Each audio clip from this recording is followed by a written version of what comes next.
As chair of the commission, I call this meeting of the Michigan Independent Citizens Redistricting Commission back to order at 8:04 a.m.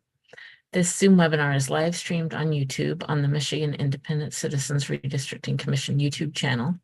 For anyone in the public watching who would prefer to watch via a different platform than they are currently using, please visit our social media at Redistricting MI. Our live stream today includes closed captioning. Closed captioning, ASL interpretation, Spanish, Arabic, and Bengali translation services will be provided for effective participation in this meeting. Email us at redistricting@michigan.gov for additional viewing options or details on accessing language translation services for this meeting. People with disabilities needing other specific accommodations should also contact redistricting@michigan.gov. This meeting is being recorded and will be available at www.michigan.gov/MICRC for viewing at a later date. This meeting is also being transcribed, and those closed caption transcripts will be made available and posted on the michigan.gov/MICRC website, along with written public comment submissions.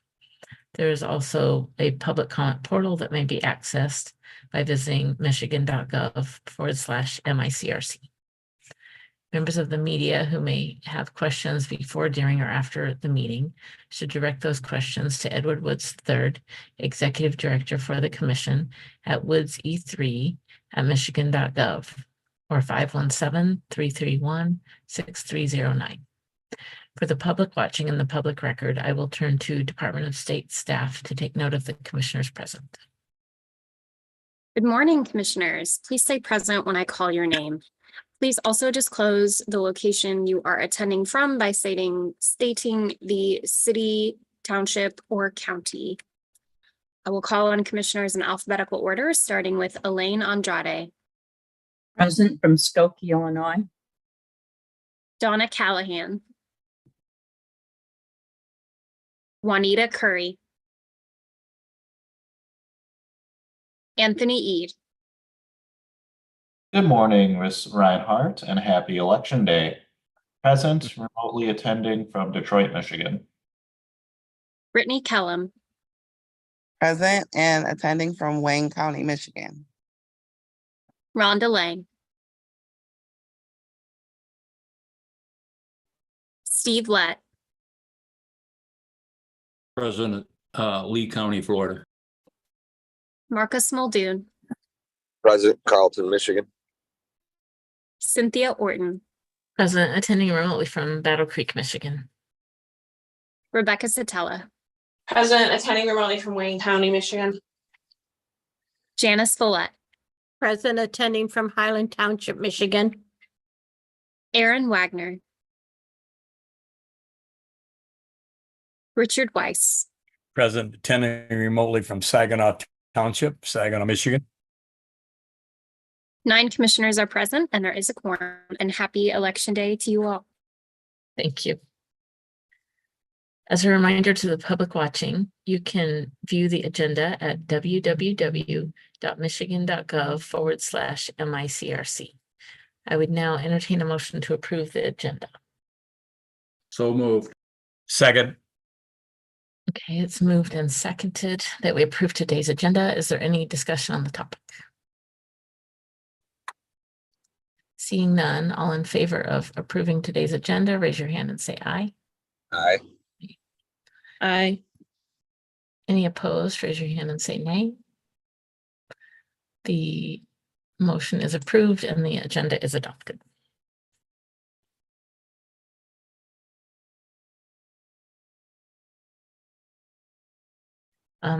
Without objection, Vice Chair Janice Follett will facilitate the public comment portion of today's agenda.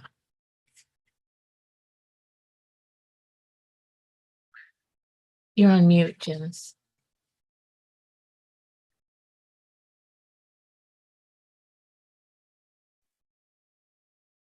Okay, without objection, we will begin the public comment pertaining to the agenda topics portion of our meeting.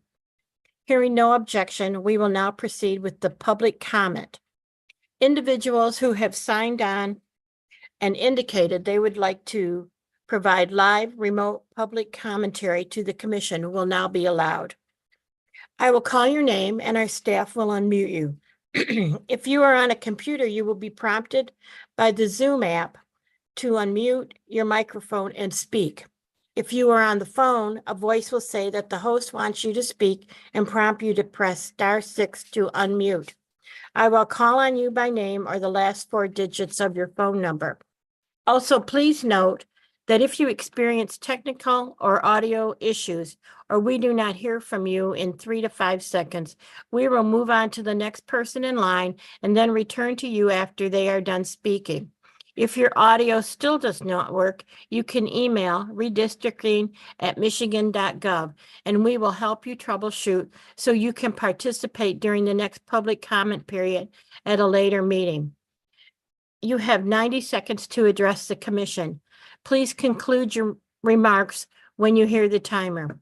First in line to provide public comment is Joe Hunt. Please allow our staff a moment to unmute you.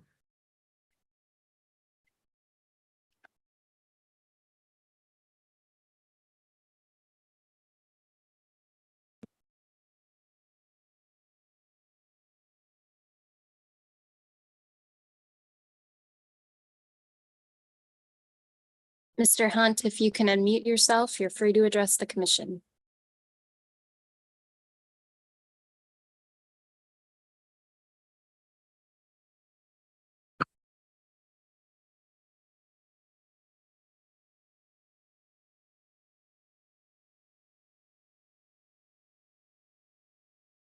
Seems Mr. Hunt is having some technical issues, so I'd recommend we move to the next participant and we can return to him.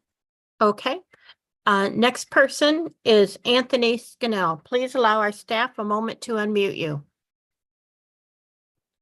Thank you. Good morning, Michigan Commission. I'm present, attending remotely from Detroit, Michigan. I say no on the tulip map. I could live with many of the other maps, but not with the tulip map. I would love to see the city of Taylor made whole again. I heard a lot of public comment, and I think it's a worthwhile thing to do. The city of Taylor, make Taylor whole again. I would request that you guys please drop the Supreme Court appeal. Please drop that. I mean, think of the money you'll save the taxpayers of Michigan. We'll be happy with that. And lastly, happy election day. Yeah, go get out there and vote, I'm sure.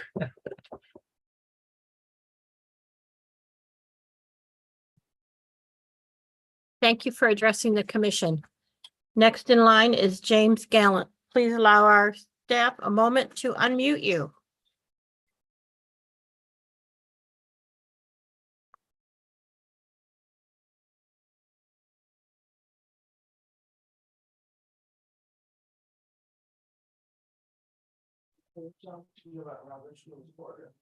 I just turn them off.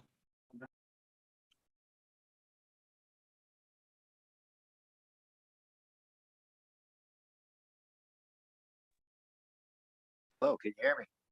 Yes, we can. Oh, geez, the good thing you didn't do what Commissioner Lett just said. This is James Gallant, Marquette County Suicide Prevention Coalition. These are my opinions. Yeah, don't shut them off. Don't cut them off. Because Madam Chair, I think we're going to prove today what we're talking about here about not following the rules. You just proved to us that you can follow Robert's Rules of Order. You approved the agenda by saying, approve the agenda. Okay, motion second, now discussion, and then vote. So we know that you can do it. You're just not doing it on the rest of the stuff because everything else on the agenda, you have no motions for. And do you remember when you started this mapping process and procedure, okay, about 2 months ago? And then page 366, line 8, there shall be no debate before a motion and proper second to approve a specific action. Yes, you started it 2 months ago. And then Commissioner Lett jumped in. Oh yeah, how about you start with this informal decision-making process? Like he just suggested, oh yeah, we just do that. Well, who started that? Reinhardt started that. See, they're bringing the business to you. You're not taking it to them. Say, hey, bring us a draft policy. They're bringing it to you in advance. And that's wrong. You don't have a motion for that. And unilaterally approved by Commissioner Lett. And then the new business says litigation counsel on maps. So VAR counsel on mapping deliberations. When's the motion start? Motion to approve. and then you get to deliberate. I'm glad we got more attorneys here, especially our parliamentarian commissioner, or Mr. Fink. And our general counsel may act as parliamentarian, not right, Sarah Reinhardt. She lied to us. She lied to the people of the state. She lied to Secretary of State. She cannot be the parliamentarian because your rules say that it may be the general counsel. And that's it. There's nobody else. Okay. Thank you for addressing the commission. Next in line is Allison Grigsby. Please allow our staff a moment to unmute you. While they are being unmuted, I'll note that Commissioner Curry is present. Thank you. Commissioner Curry, can you share where you're joining remotely from today? I'm joining remotely from Detroit, Michigan. Thank you. All right, good morning. Can you hear me? Yes, we can. All right, beautiful. All right, good morning. As said, my name is Allison Grigsby. I am a resident from one of the affected districts in Detroit, and I'm also with Voters Not Politicians. I'm just coming on just to let you know that we at VNP/Voters Not Politicians have provided you all a spreadsheet tracking all the public comments that were given during last week's public hearings in Detroit, as well as tracking all of the overall sentiments regarding the various maps and, if they suggest tweaks or what they overall recommend. So I hope you all find this useful in helping you make your final amendments and final decisions. You're in the home stretch, so best of luck and thank you for all the work you've been doing.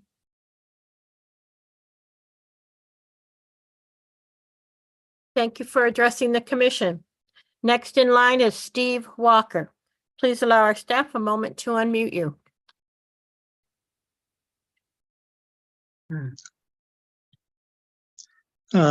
Hello, this is Steve Walker. I live in Southwest Detroit, which is District 1. I want to reiterate 2 things I said last week, and then I have an additional comment. I think whatever map you pick, you should include Melvindale in with Dearborn. Communities of interest are your 3rd priority, and I'm sure the Arabs, the Yemenis who live in Melvindale want to be in with Dearborn. Secondly, I think the people I know who moved to Harper Woods would like to be in the Lakeshore District. That makes sense to me, and I'm sure it makes sense to them. Lastly, I want to comment on the Motown Sound District. So many people last week endorse this map. Again, I don't know if that's your preferred map or not. And I think they did it turns out, because it has one more VRA compliant district than the other maps. What most of these people don't realize is that district's already represented by a Black woman, Ms. Edwards. So you're not increasing Black representation. Don't pat yourself on the back. Again, when Sherry Gay Dagnogo brought the lawsuit, what she was trying to do was increase Black representation. Thank you for addressing the commission. That concludes our public comment. Please feel free to email public comments to the commission at redistricting@michigan.gov. We appreciate everyone who offers public comment in whatever way you choose and invite you to keep sharing your thoughts. Madam Vice Chair, Yes. I'd recommend that we return to Mr. Hunt to see if he's resolved his technical issues. Okay.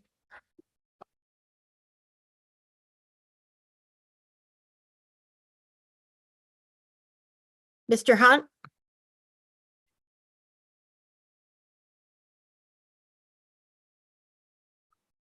Mr. Hunt, if you can unmute yourself, you're free to address the commission.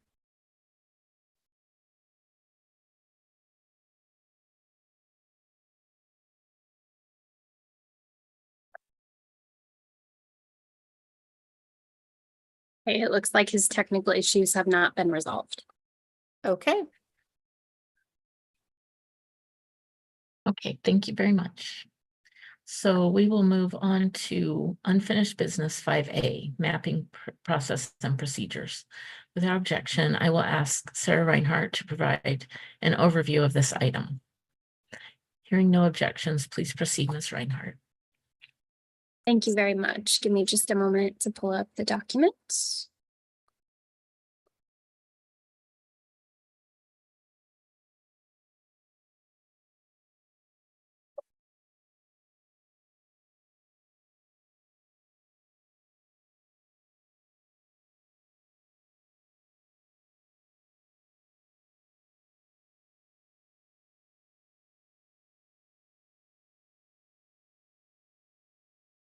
Yep.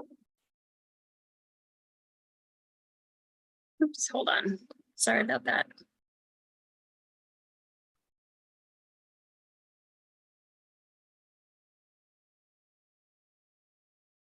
There we go.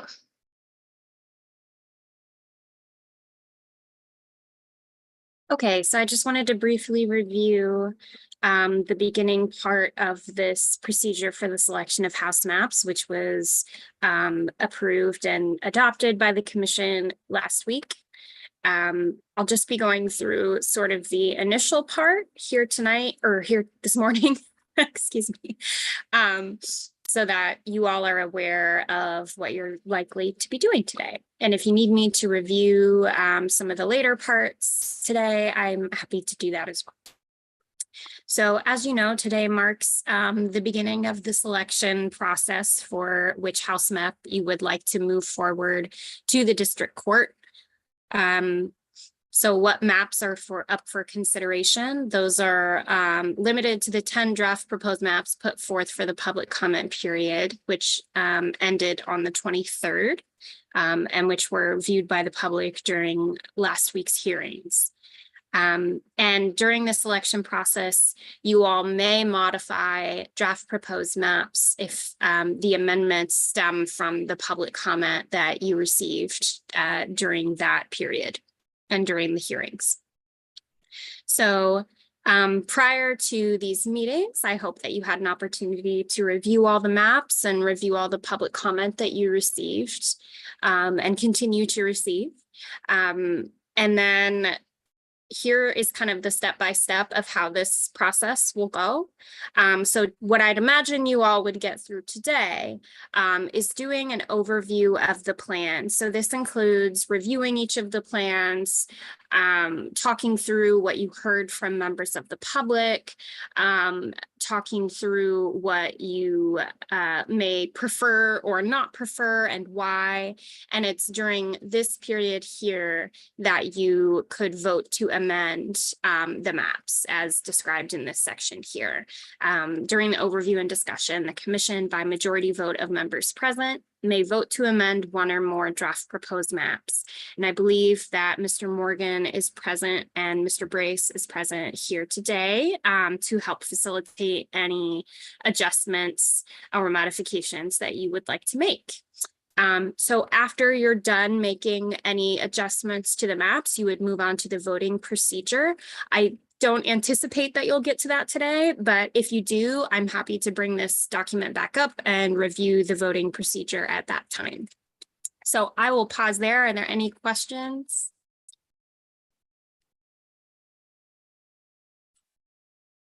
I don't see any questions. Okay. All right. Well, thanks, everyone. Thank you very much for that reminder.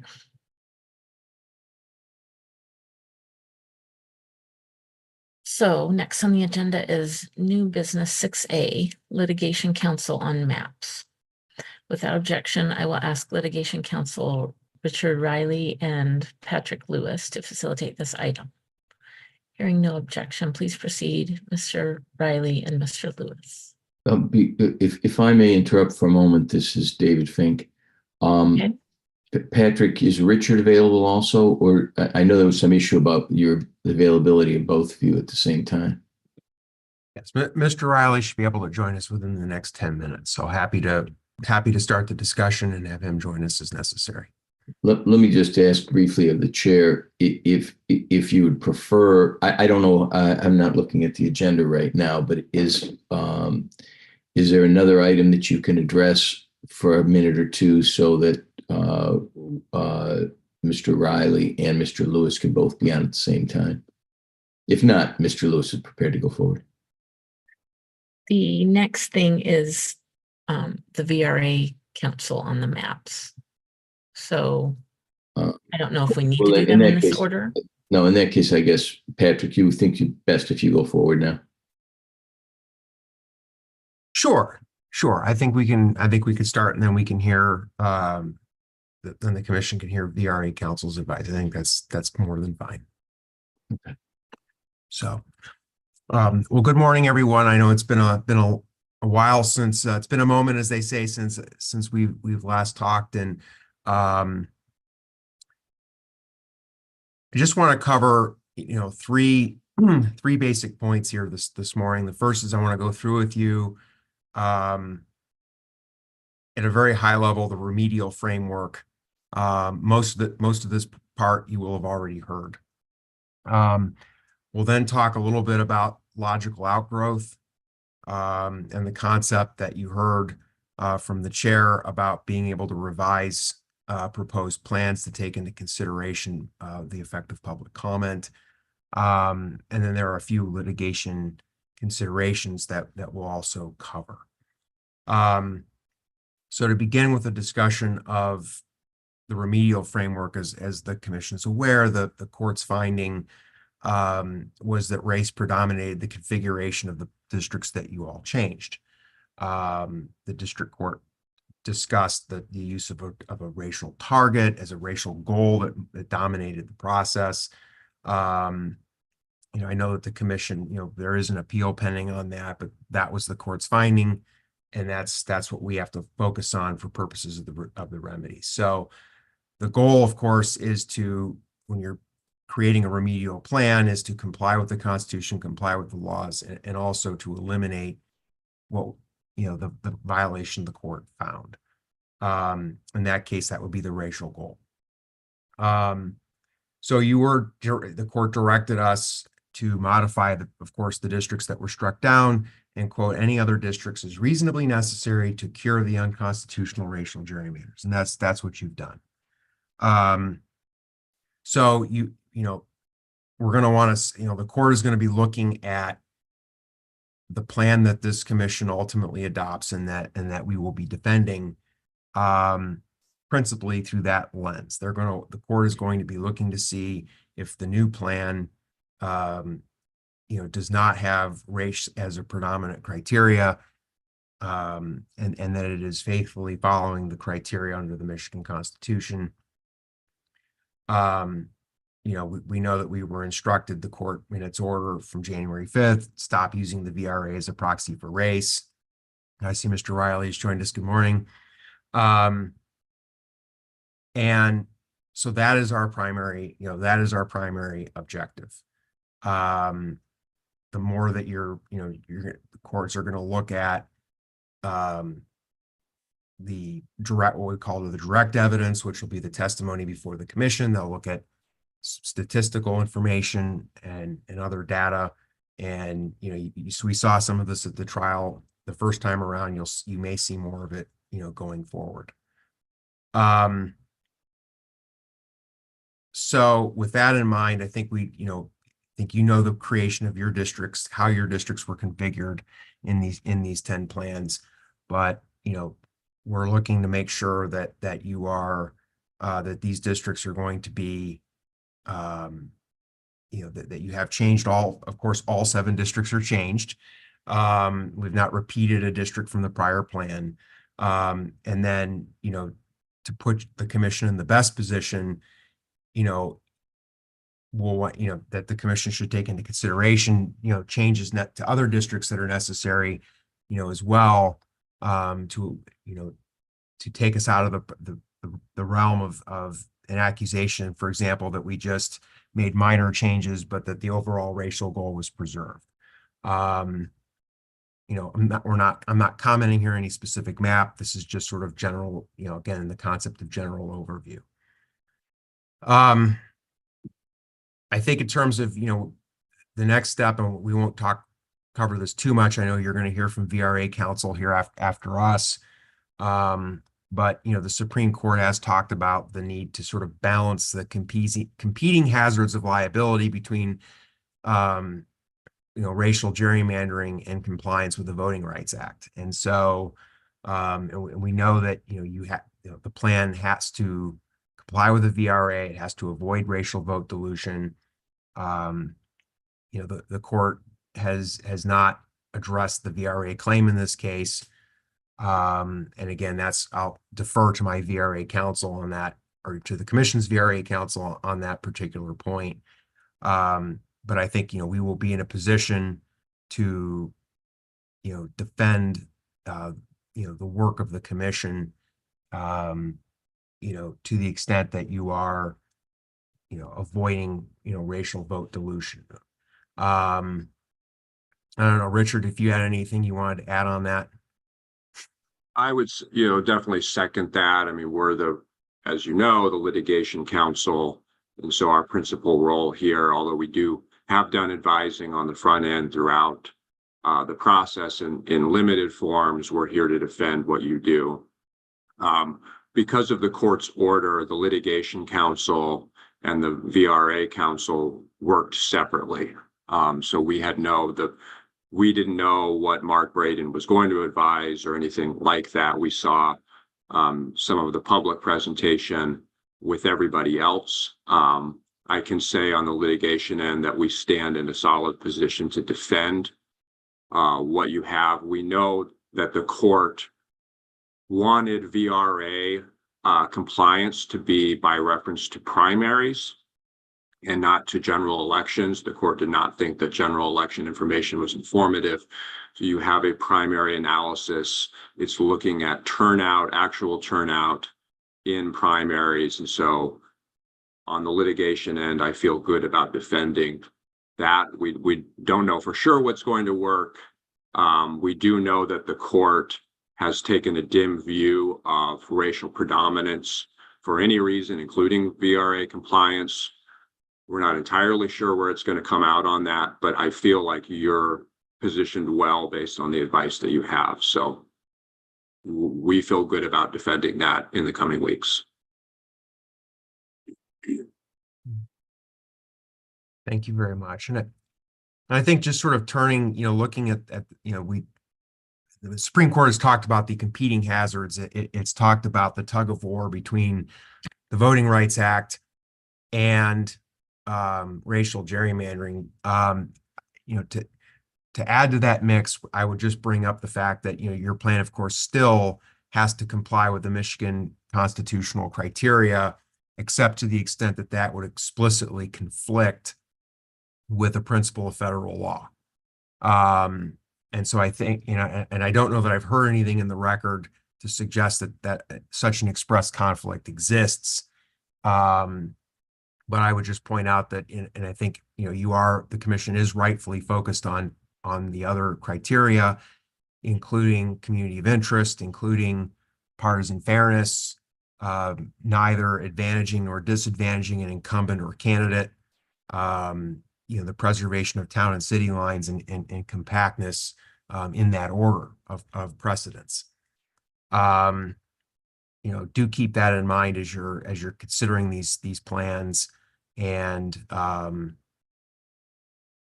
determining which plan you're going to adopt. I understand that you have your partisan fairness numbers. I believe those have all been run and will be available, and certainly something to consider.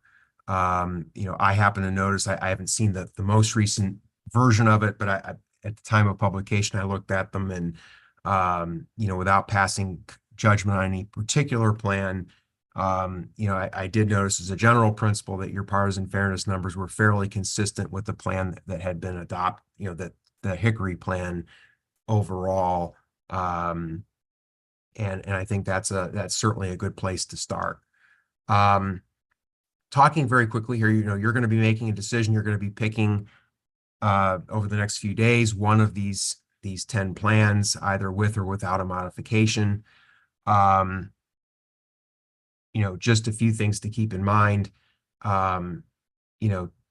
If there are reasons that are driving the the selection of one plan over another,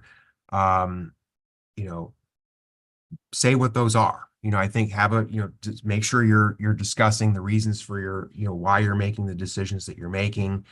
I know you've used, the constant. I believe a few of these maps may have been changed for VRA reasons.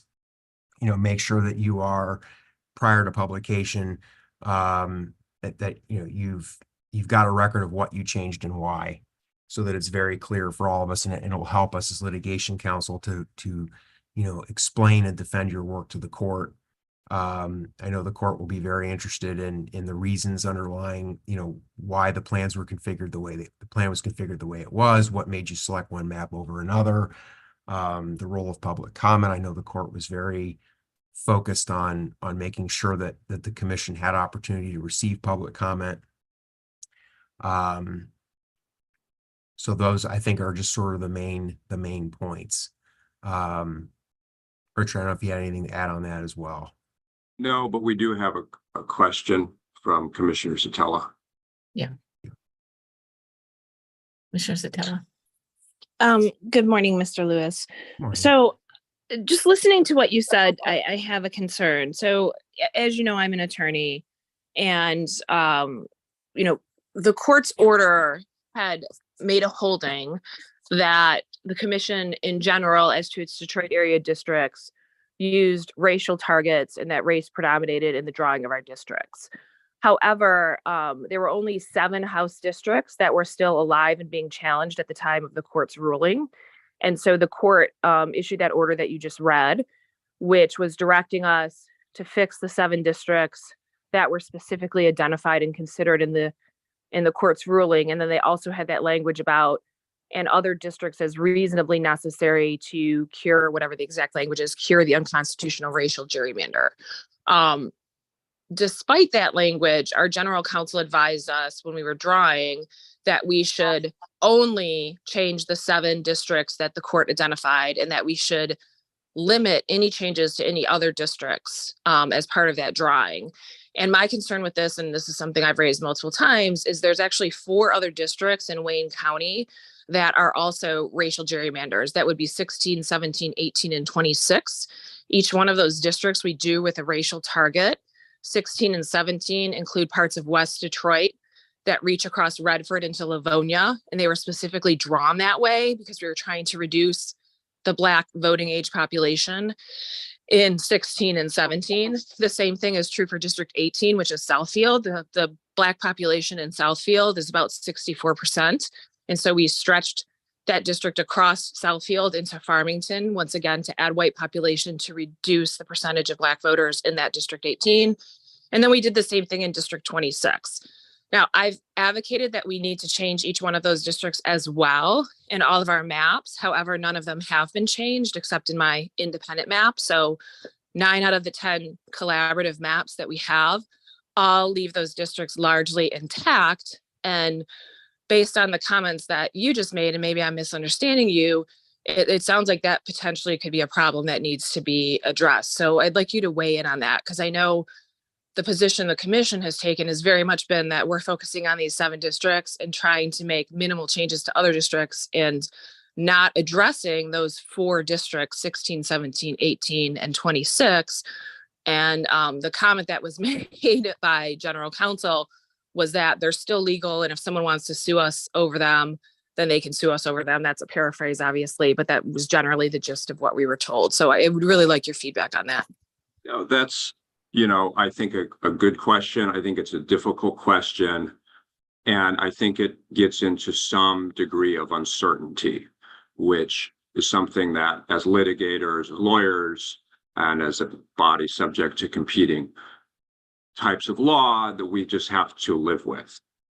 I think that an approach, Commissioner Satella, like you described, where you went in the map you described, which I don't know to be true, I'm just basing it off of your description, that you have changed other districts that you understand to be infected in the same way. I could certainly defend that approach as legitimate if someone were to come in and say that maybe there's an arguable state law limitation on how many districts you change. I could defend on the basis that you suggested if the commission were to adopt your plan. I think that is a legitimate approach. I would actually could take a position. I don't know if it would win, but I think it's a very reasonable position that a least change rule does not apply to the commission, which has legislative power, as compared to a court. We know that a court in a remedial phase is bound by a doctrine of least change. It has to remedy the violation if it's configuring a map, but it has to narrowly tailor its remedy. I would argue that the commission is not bound in that way because it has a legislative power. It's not just remedial power. I could imagine an argument under the state constitution that maybe there is a limit. That is very much subject to uncertainty. The bottom line is the approach that you have described in your map is very much defensible.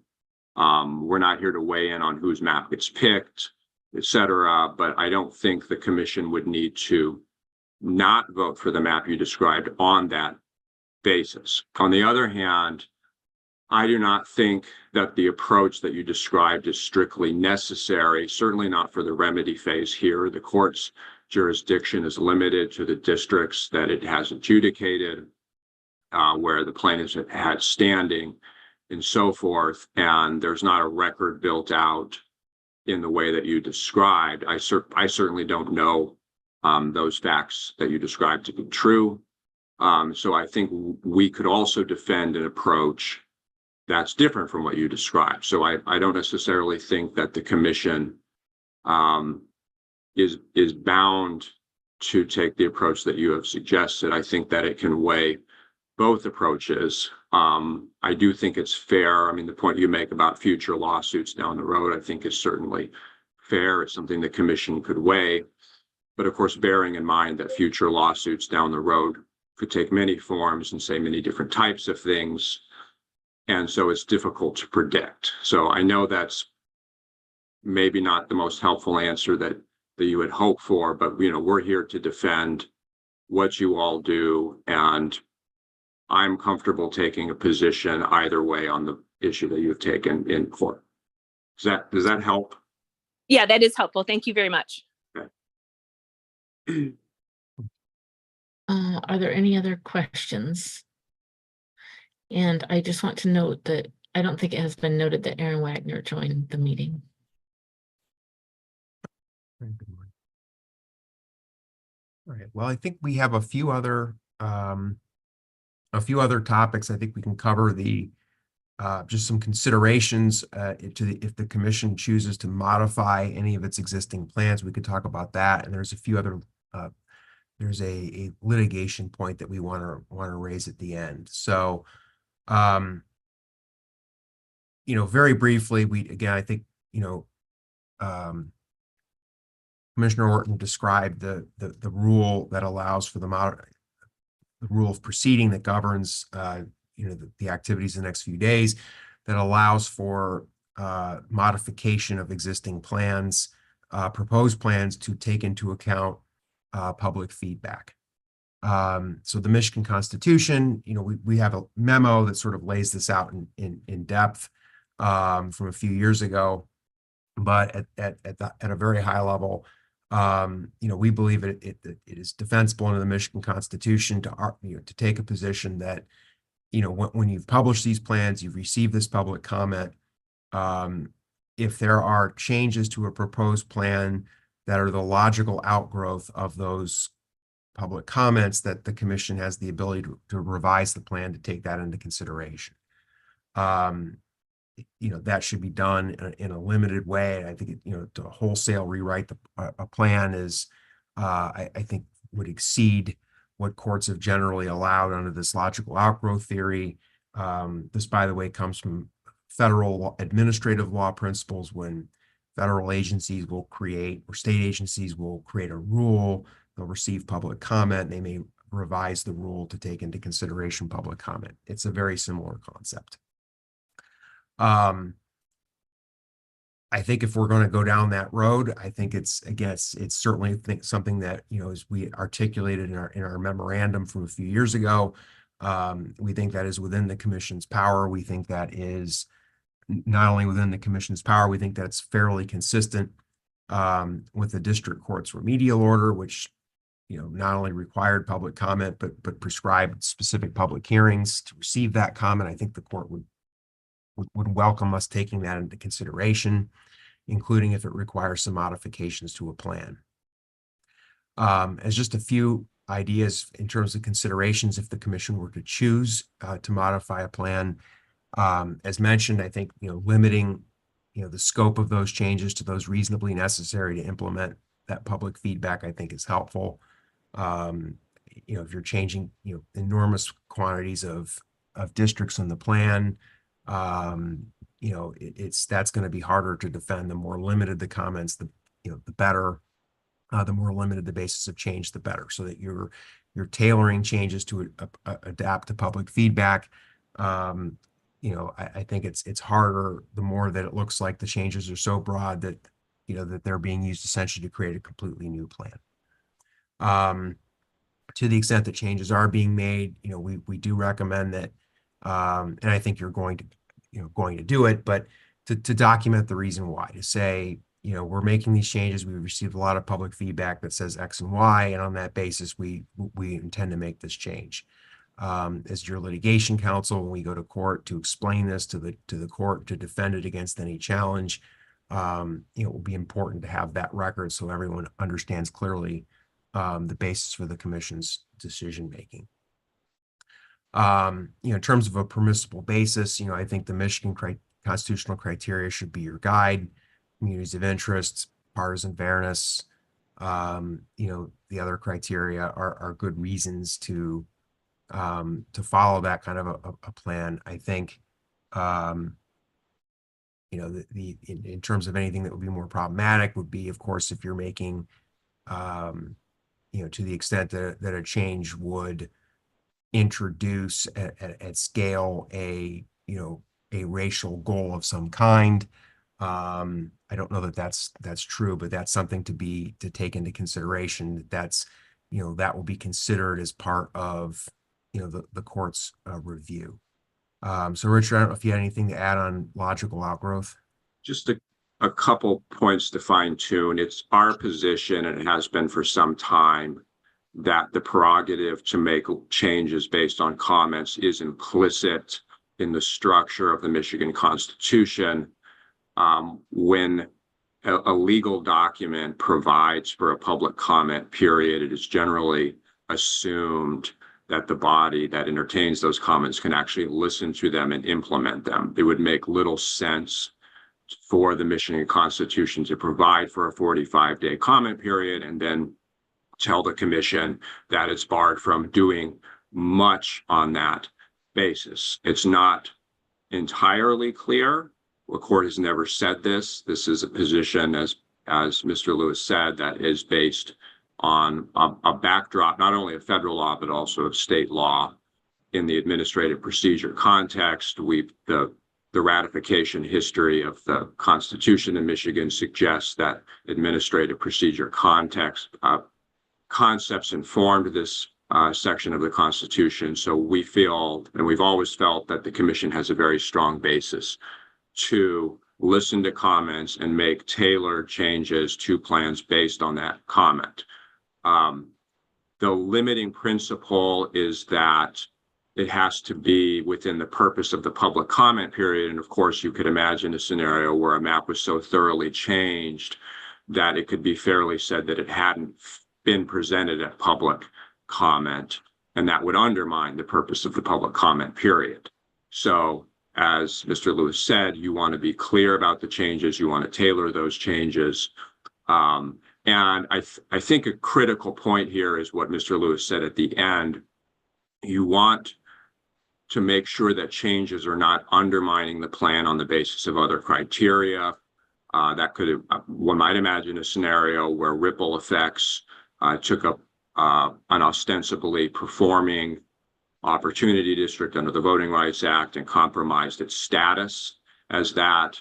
As Mr. Lewis said, if you have changes that are race-based and introduce racial predominance, that's going to raise a whole separate set of problems that frankly are probably going to be more severe in the remedy phase, because the court's role here is really to enforce federal law.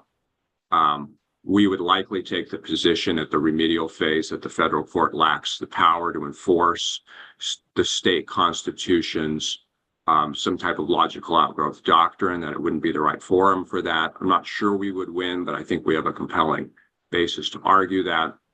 So for the immediate future, you want to make sure that you're not taking anything, if you choose this path, out of compliance with federal law. But we do think that you're at a point, you've heard a lot, making changes on the basis is a path that is available to you if you want to do it.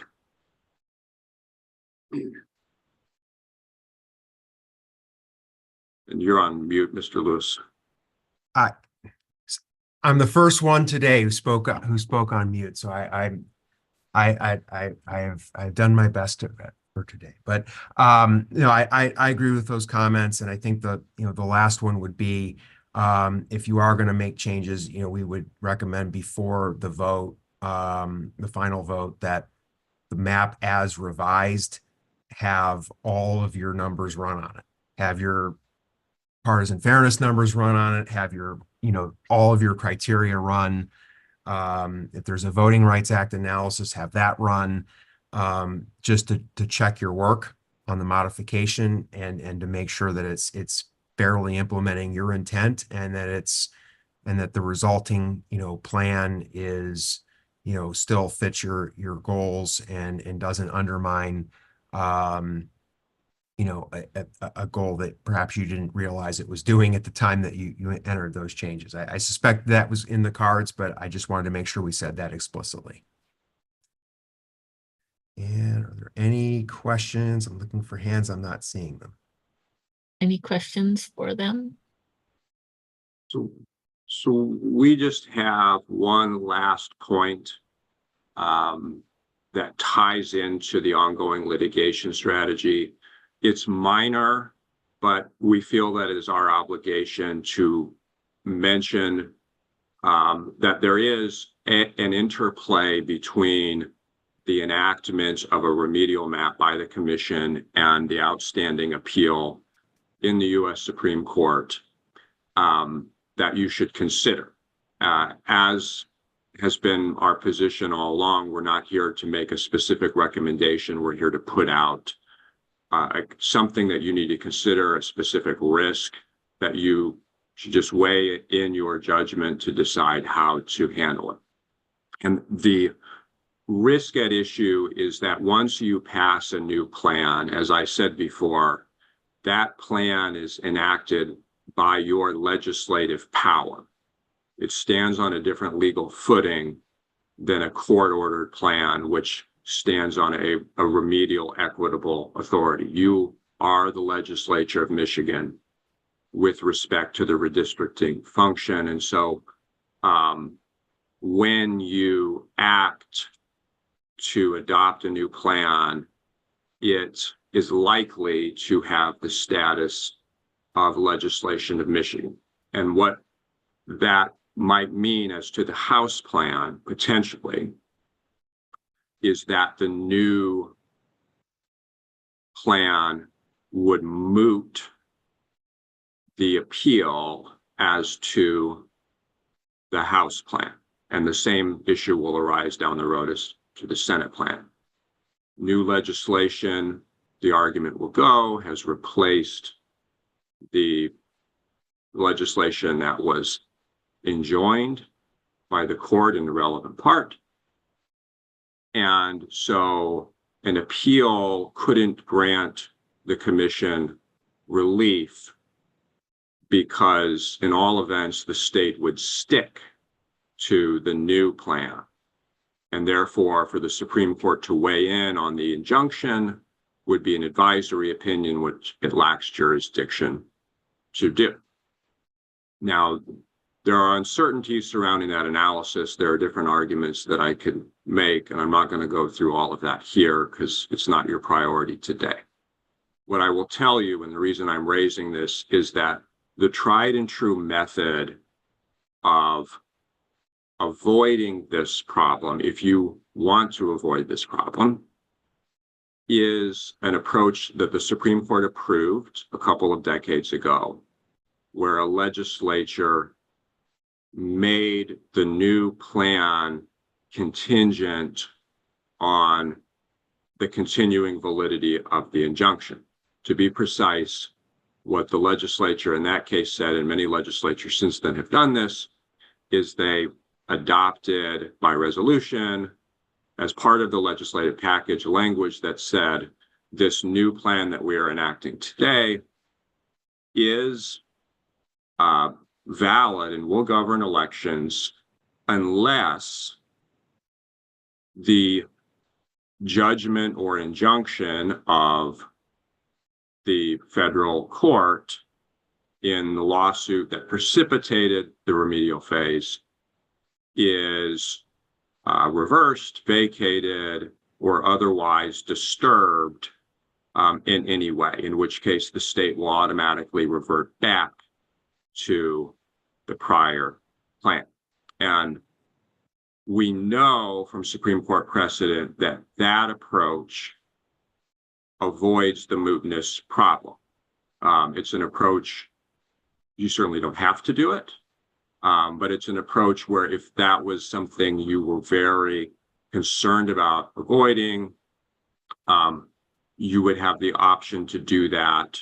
And I do believe you would need to do that at or around the time that you adopted the map. So it's something that you should consider. I don't want to spend too much more time on it, although I do see I have a question from Mr. Fink on that. Mr. Fink. Yes, I just wanted to ask Richard if you could please provide specific language. You say that you stated it, and I know we could have written it as you said it, but if you would just provide the text of what a resolution, how a resolution might read or an amendment might read, so we can provide it to the commissioners in case they want to do that.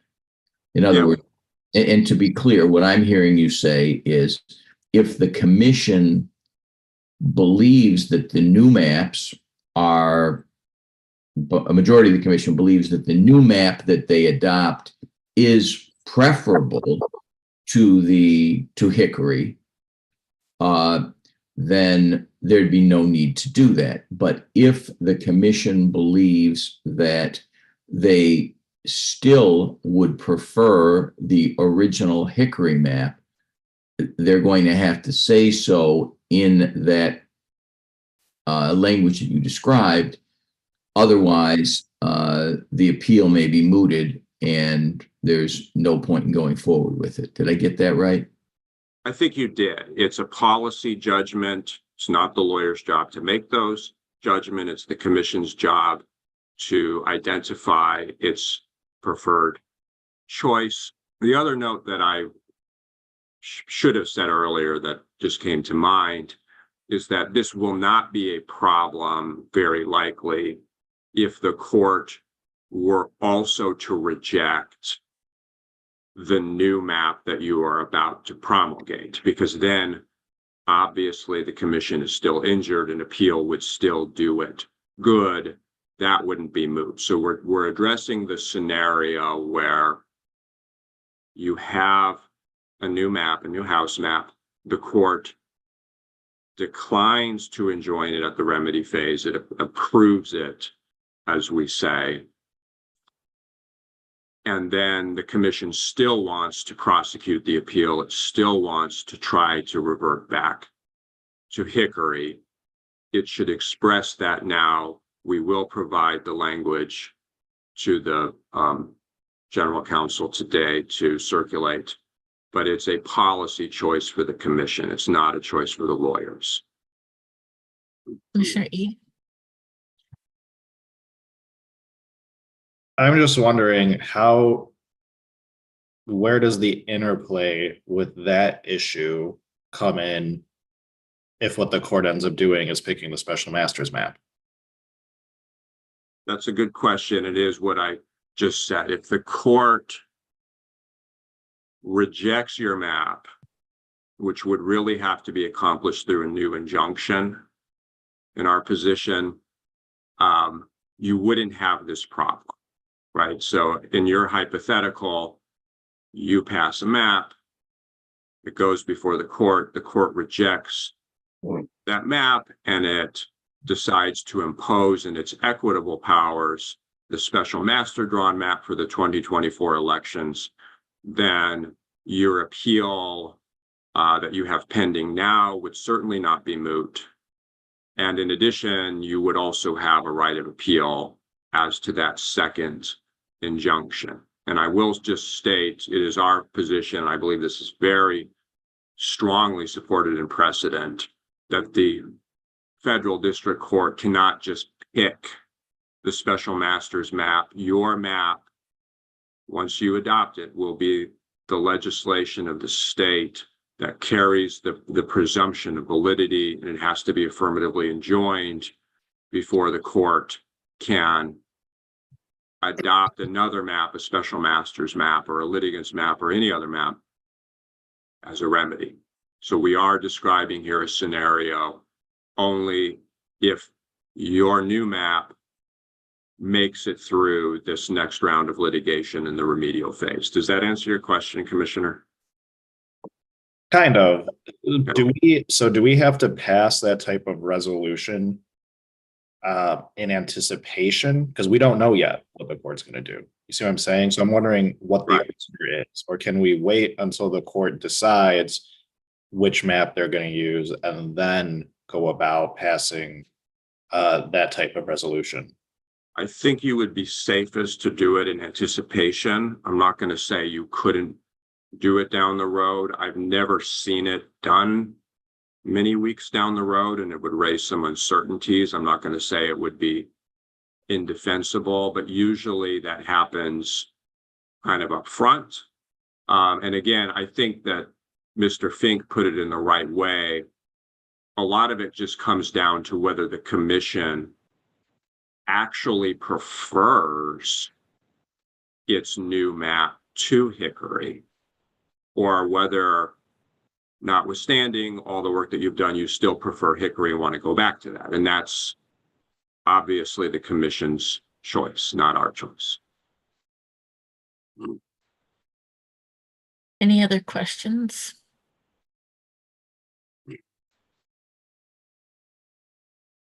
I don't see any other hands. Do you have anything else? We do not.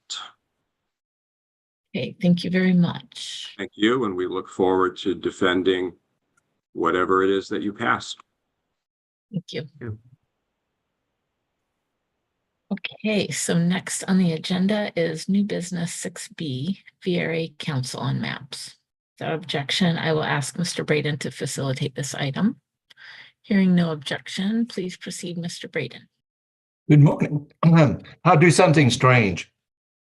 I will, at least initially, be very direct and short. I believe all 10 plans that were circulated for public comment comply with the Voting Rights Act. So I do not believe any of them, if you're concerned about making changes that you think might be necessary to comply with the Voting Rights Act, I believe all the plans that you circulated, in fact, comply with the Voting Rights Act. They provide an equal opportunity to the Black community in this region to elect their candidates of choice. Each of them provides at least proportionality, if not more than proportionality, of the number of districts in which the Black community has turned out the vote in the Democratic primary, which of course is what the court has asked us to focus on. VRA compliance is an analysis of the whole process. Clearly, the candidates of choice win overwhelmingly in the general election. The question the court felt that we had not sufficiently addressed was the question of the primaries. Those had not been originally addressed because of the difficulty in accessing primary data that would support a sort of traditional statistical analysis. We have taken a different way of looking at it and look at the actual turnout of the Black electorate in the Democratic primaries.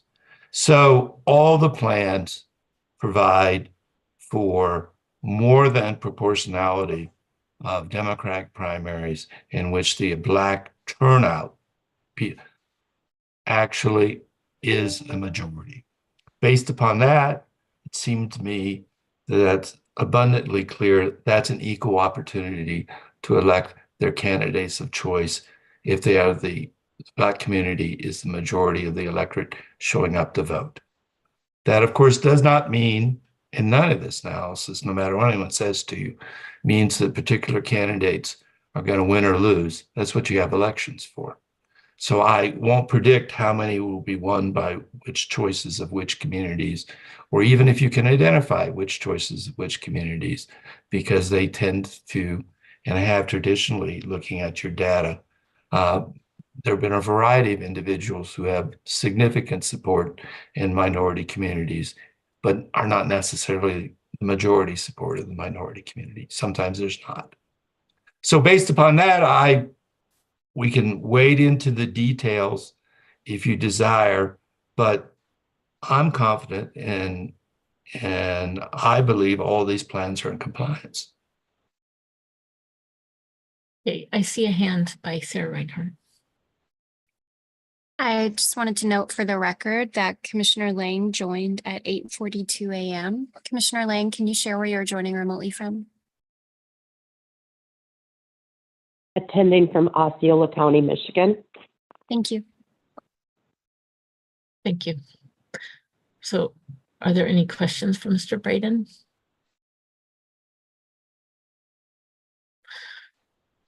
I have a question. So I don't know how important the question is, but the 10 plans we put out, Yes.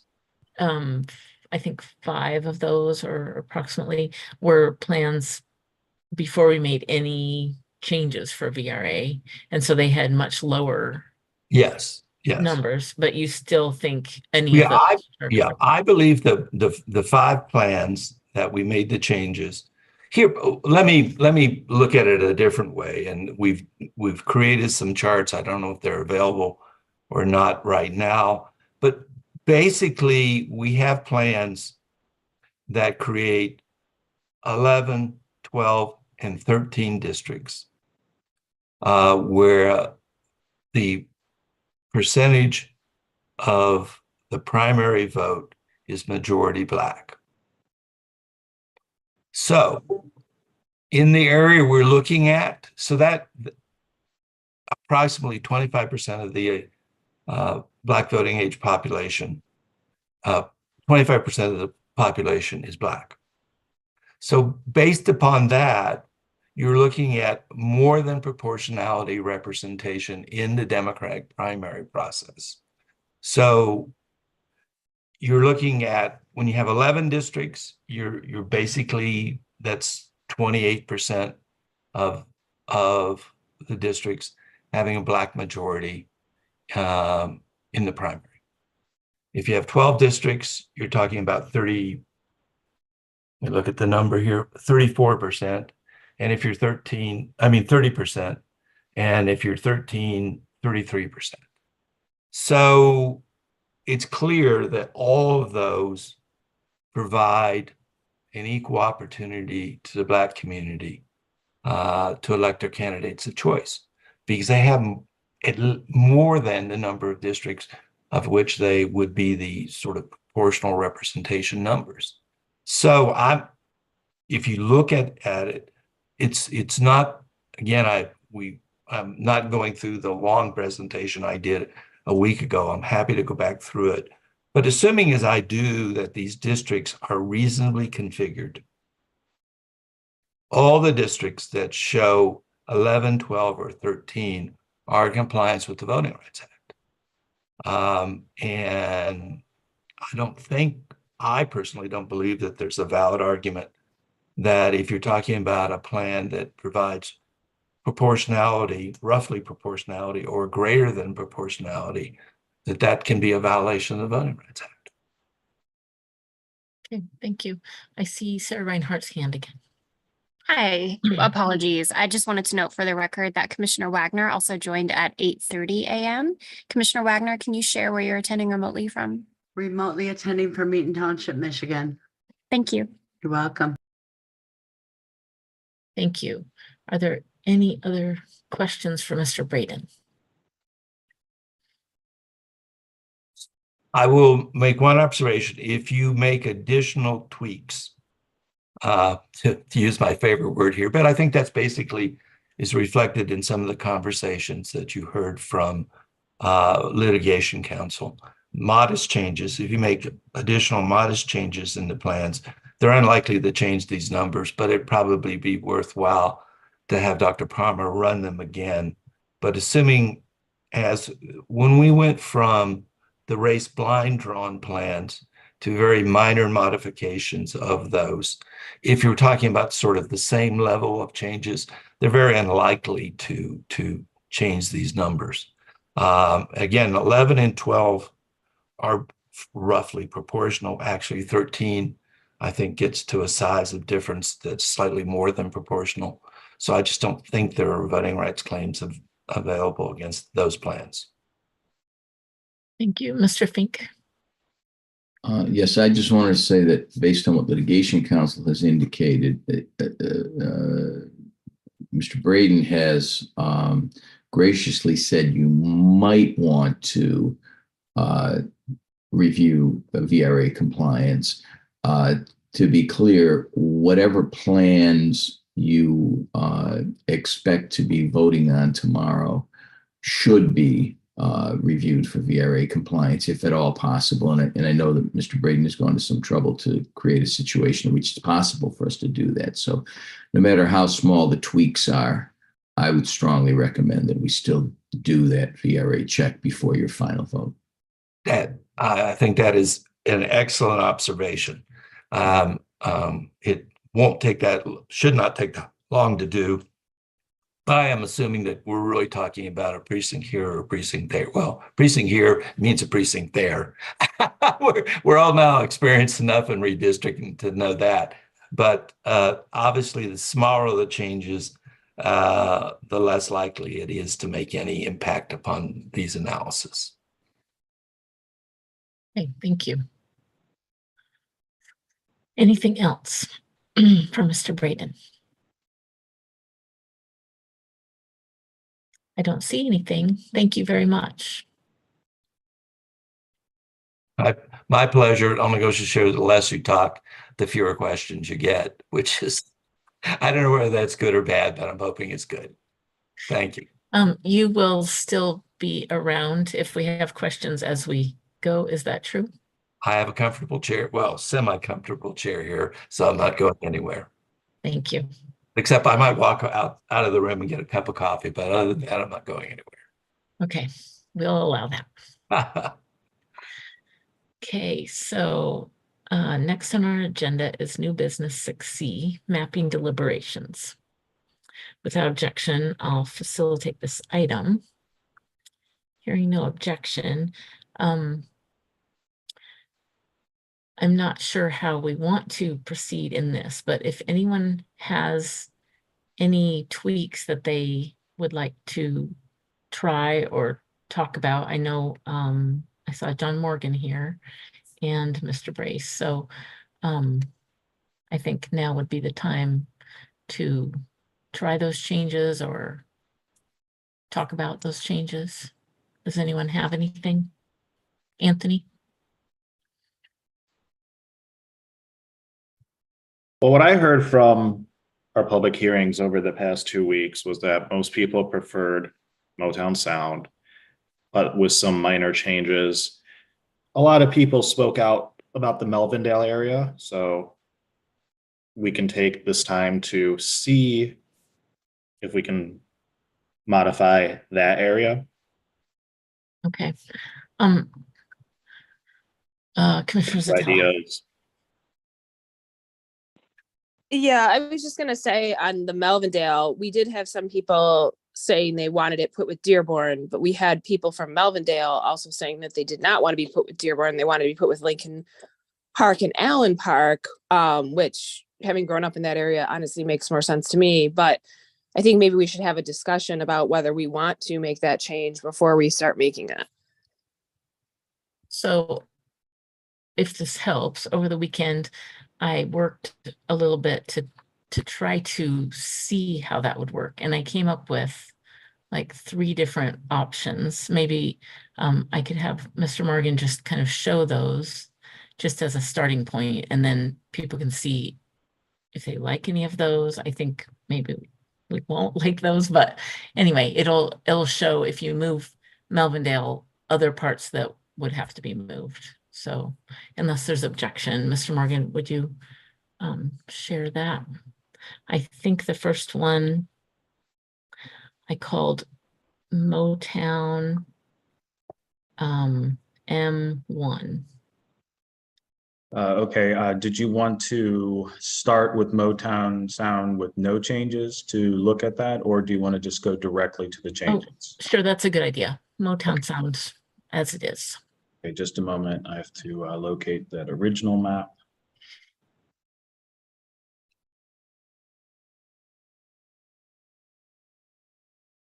Madam Chair, Yes, Commissioner Lang. while they're waiting to bring that up, I just want to give my 2 cents since my service is very spotty today. I'm against making changes to the Melvindale. We had conflicting public comment. We had a lot of public comment that said that they didn't want to be put with Dearborn, and that's the stance that I'm taking on it. We've had this happen in other areas, and when you look at the population, I don't think that 17% should dictate the whole thing. So I am adamantly against it and won't go with the change. So I just want to put that out there. Thank you. Thank you.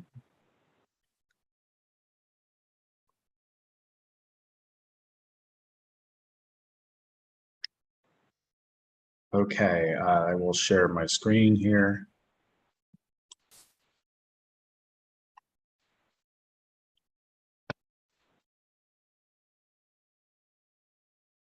Okay, and again, this is just for reference, so you can see how things stand in this area in the Motown Sound. So again, the commission has talked about this quite a bit, but at the moment in the Motown Sound Plan, you have Southwest Detroit with River Rouge and E-Course. You have Melvindale with Allen Park, Lincoln Park, and a portion of Southgate. You have Dearborn with a portion of Detroit, and then you have the rest of Dearborn with Dearborn Heights over here. So that's the configuration as it stands now. And then I will change. So Commissioner Orton, these are 3 different options that you looked at here.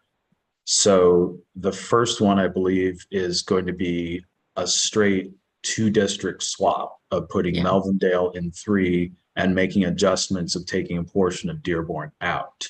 So that's the concept that we'd be looking at here.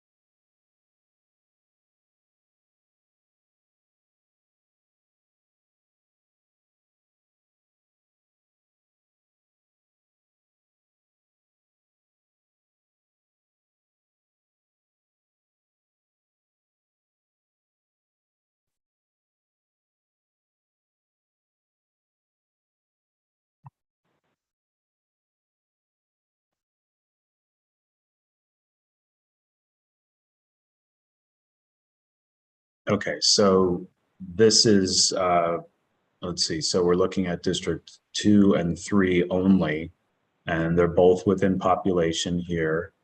We can look at other metrics as you like, but the simple situation is Melvindale in, and then this portion of Dearborn out, and those are balanced in terms of the population. So it affects only those 2 districts. So I think there are positive and negative things about this change, but does anyone have any comments or questions? Commissioner Zatella? Yeah, I just think it's inconsistent with most of the public comment we've gotten from Dearborn. Dearborn wanted to be in 2 districts, not 3. And this is breaking Dearborn into 3 districts, which actually is diminishing the voting power of the Arab Americans in that district, because Dearborn is about 60% Arabic. And so you're essentially diluting their voice by doing this. So I do not think this is a good choice. Okay, No I offense. agree. I know you tried. So Yeah, I was just trying to find what solutions there could be. So this was the first one. So can you pull up number 2, please, Okay. John? Okay, and so in this next version, so let me use this while we have it on the screen to explain the moves. As we're all generally aware, when you make changes to one district, it affects other districts. So what Commissioner Zatella said, I understand in this case, this 1-for-1 swap is an additional split of Dearborn. So in this next version, we're looking at making adjustments that don't quite do that. So not taking an additional portion of Dearborn. So it'll affect more districts. It'll be 1, 2, 3, and 4 that are affected in this next version. And then the other counterbalancing consideration is trying to keep E-course, which in the Hickory plan was not with District 1, but in this case, it would be in District 1.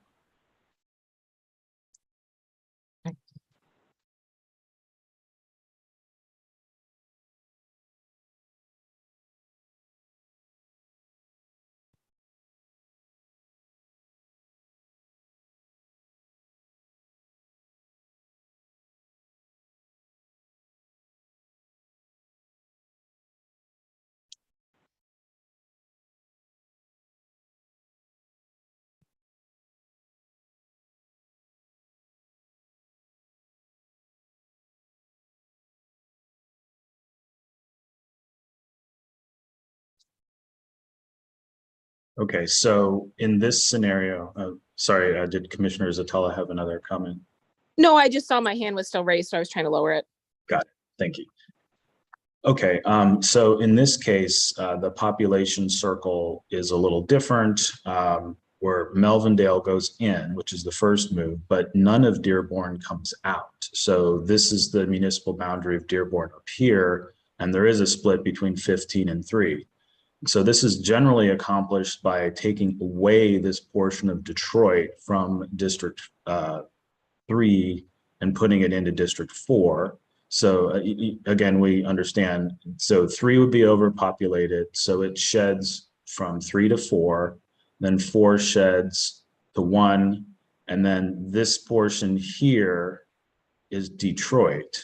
So rather than take E-course, it takes a portion of Detroit.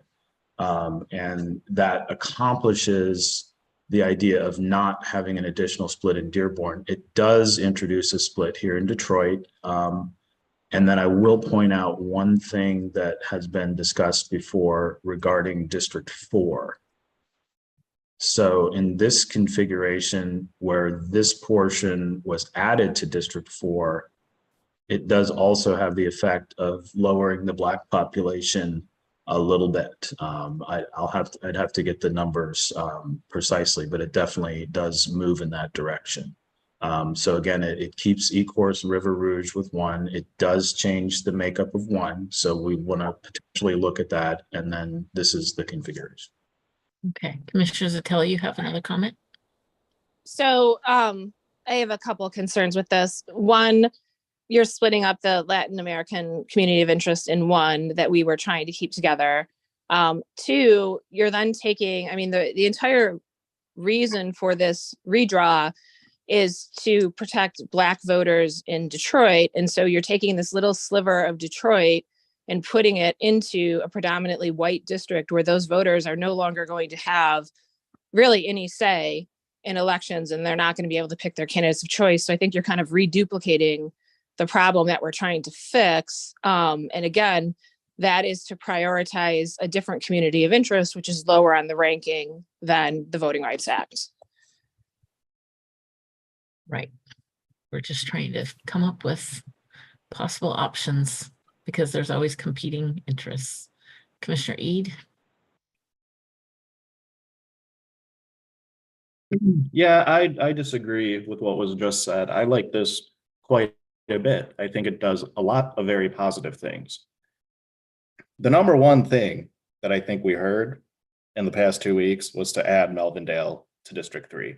Like, if you just go by the numbers, at least the meetings that I was at, which was all of them, the number one thing we heard, keep that community of interest, which includes Dearborn, Dearborn Heights, Melvindale. Certainly there were people that wanted it the other way, but the numbers, just from what I heard, outweigh it in one direction. But I like this configuration for a couple reasons. I like that it does not take E-course out of District 1. It keeps E-course there. Instead of taking E-course out, which is another configuration, it's probably that third configuration. I don't know for sure, but that's the two configurations that I came up with, either one like this, kind of straddling Melvindale, or the other one putting E-course back in with District 2, which is how it originally was in the Hickory map. And the court didn't say we had to change District 2. What you're taking out here is Oakland Heights, a little bit of Carbon Works, of which it's an industrial neighborhood with almost no folks actually in it, and adding it into District 2 and exchanging it for the Detroit neighborhoods of Barton, McFarland, and a little bit, I think, a little bit of Aviation Sub. So to me, that works. I think, I didn't even think about how it might also help in unpacking District 4, which is another benefit. So I like this configuration. I think it does a lot of good. Commissioner Satella. Sorry, I was unmuting. Yeah, I just think that I don't think the predominant comment we heard was that Melvindale wants to go to Dearborn. I think we heard from some people from primarily the Arabic community who wanted that configuration, but we also heard from other people who specifically said, we don't want to be put with Dearborn because then Melvindale has no voice. Melvindale has, I believe, about 12,000 people in it. Dearborn is going to dominate this district, and people in Melvindale are going to have no voice, which is why they wanted to be combined with Lincoln Park and Allen Park. And again, I think this just gets into the concept of sacred cows, where we're prioritizing one community of interest over other community of interest, which is, the Latino community, and then the wishes of the people in Melvindale about where they believe they should be appropriately placed based on their particular characteristics of their community, over the voting rights interests of Black voters, which is the purpose of redrawing this map. We're not redrawing this map to benefit Arab voters in Dearborn. We're supposed to be fixing it for Black voters in Detroit. And this is, again, taking those Black voters and diluting them into Allen Park and Lincoln Park. And I just don't think it's appropriate. Commissioner Kellum. Madam Chair. Oh, sorry. Go ahead, Commissioner Lang. No, please let Commissioner Kellum go first and just put me on the list to speak. Commissioner Kellum. Commissioner E went over this briefly, but I was just curious to see a neighborhood overlay just to better understand exactly, or more accurately understand what I'm looking at. Good idea. Okay, I'll set that up. While he's doing that, do you want to go, Commissioner Lang? Sure, thank you. I just wanted to kind of go off from what Commissioner Zatella was saying and what Commissioner Eads said. While there were a lot of public comment about the Melvindale, when you look at the names, there were a lot of repeat people pushing the same thing. Our first round, when we first did maps, I've got pages of public comment that said Melvindale did not want to go with. They wanted to be with E-course, etc. I've got pages of that public comment. Plus, we had in-person public comment this time around that stated the same thing, that they did not want to go with, that they shared schools with other areas. And I think in the past, we've said on certain areas, take the Lakeshore District, we said that it was put in a congressional and a Senate district together, their community of interest. So they're looking at not necessarily doing it in a House district. This community of interest has been kept together. I believe in a congressional, I believe in Senate, and it has two very strong House districts. So I really don't think that it's fair to look at one particular community and not give consideration for others that have talked about their community of interest. That's it. Thank you. Okay, there's the overlay. Commissioner Kellum. Can we go to District 4? I can only, on my screen, I can only see part of.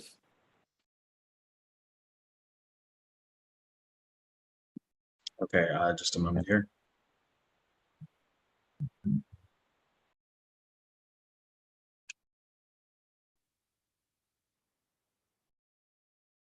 So you want a District 4. So these communities which were in District 3 were put into District 4.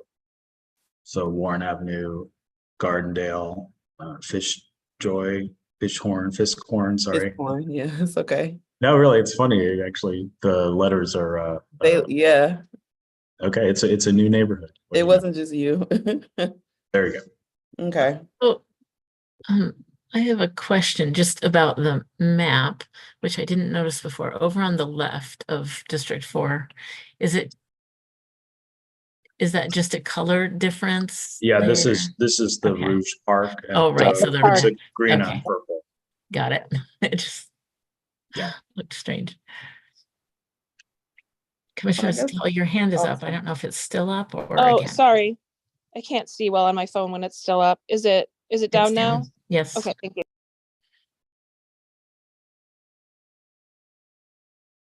Okay, anything else about this? This is just the last, my last comment after kind of looking, which is a mixture of all the things that we've said. I do remember the previous comments when we first started to draw and have public hearings, right? Or primarily have public hearings about this Dearborn and Melvindale discussion. I noticed that when the public started to be fond of a map, namely Motown Sound, then we had a slow boil, but then a slew of comments talking about this Melvindale switch. And I've been on the fence for no other reason. I don't think that the Yemeni community is no less important. I understand that drawing a map brings up all sorts of communities, but I think primarily we are drawing for the city of Detroit. But more than that, this brings up the general argument as we're going through this process today and tomorrow of what type of sacrifices we make. And I hate that word because sacrifices to me sounds like someone is going to be harmed, honestly. And just like there are strong feelings about this switch, I have strong feelings about the Redford, Brightmoor, 16, 17, those districts that did not come up, right? But I know as a Black person, as a Detroiter, they have no business being with Livonia. We've heard from our attorneys.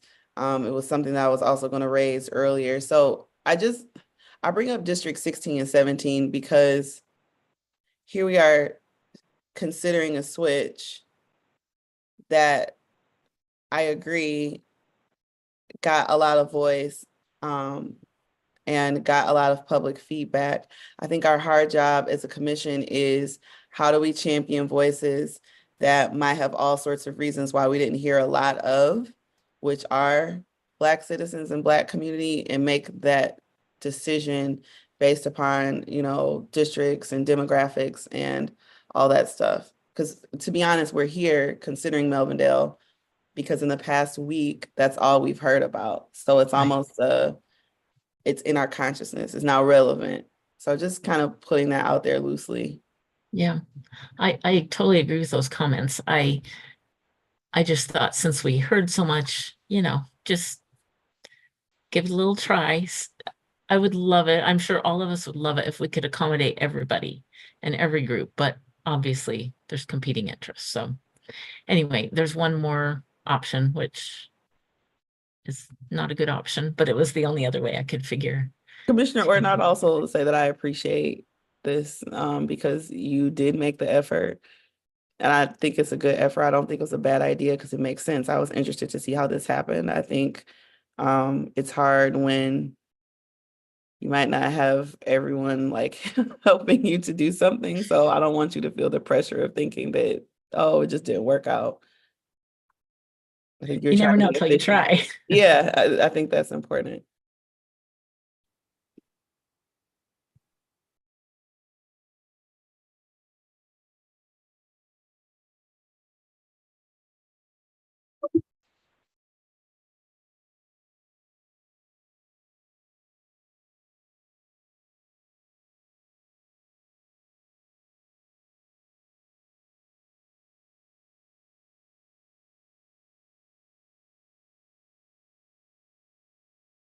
All right, just take a moment to reload that.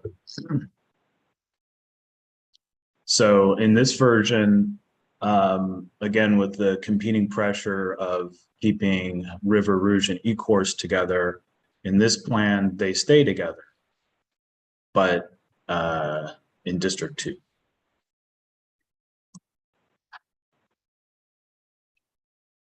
So in this plan, we have a similar change up here in District 4 and 3. So 3 drops portion of what it had, or all of what it had in Detroit, into 4, and 4 adjusts with 1, I believe.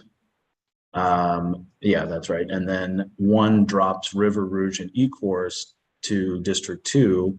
And you say, well, that population doesn't balance. Well, it doesn't. And so a little bit of Allen Park here, the portion between Dearborn and Melvindale, goes into 3. So now 3 has the same basic configuration between 3 and 15. It has Melvindale, and it has a very small portion to equalize the population in Allen Park. And then you have River Rouge and Ecorse are kept together, but not in District 1. So to Commissioner Eads' point, you know, if you split Ecorse and River Rouge, that's how it was in the Hickory plan. And this is just another option that works on the numbers, but it's a little different than some of the other options that have been discussed.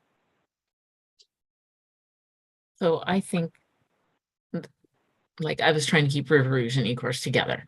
And I don't think District 2 is bad, but I do think that it is now splitting up the Hispanic community, because I think we needed Ecorse and River Rouge in with 1 to keep that together. So I think that's the negative of this, but. We can always reference the numbers if you need to. Oh, Commissioner Wagner? Just a quick question for Mr. Anthony Scannell. On any one of these, did you endeavor to put Taylor back together? I was not asked to do that in this plan. Thank you.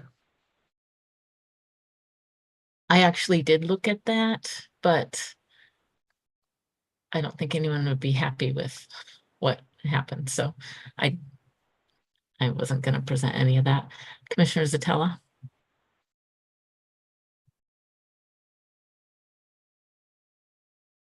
You're on mute.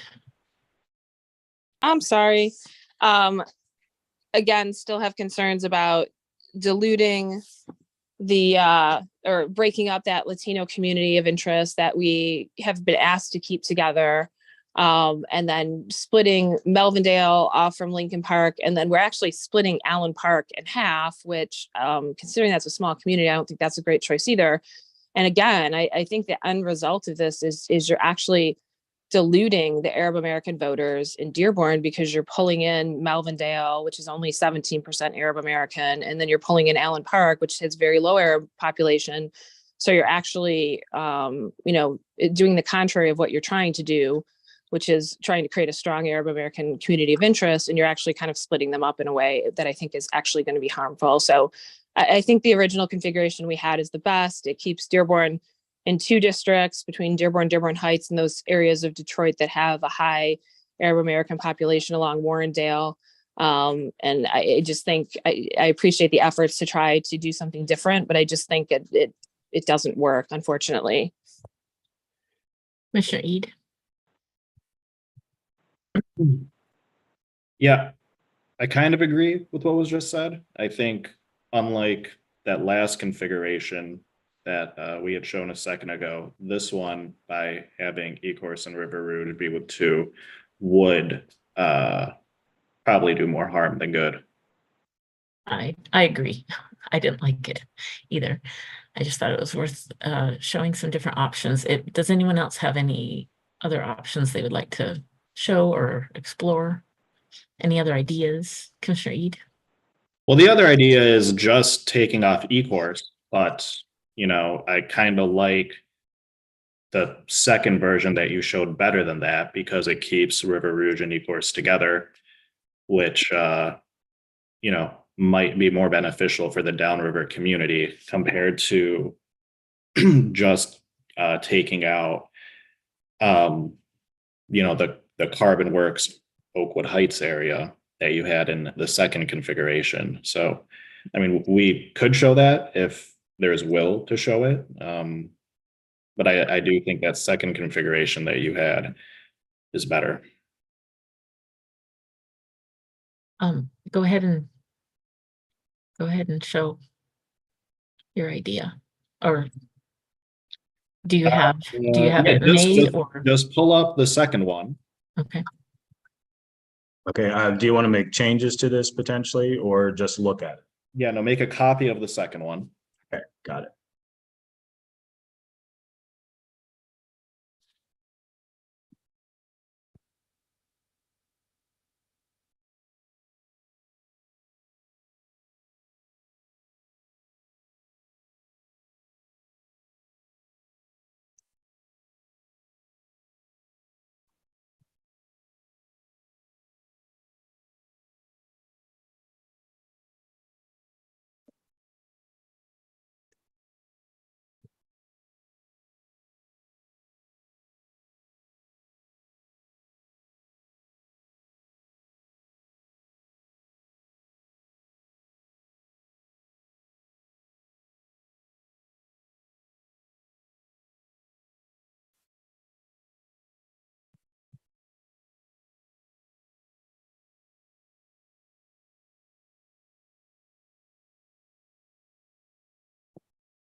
And then just zoom into districts 1 and 2 in that downriver area once it loads. And Okay, you want the neighborhoods on for this? no, we're not yet sure. I don't think it's going to make a difference because we're a little bit outside of Detroit.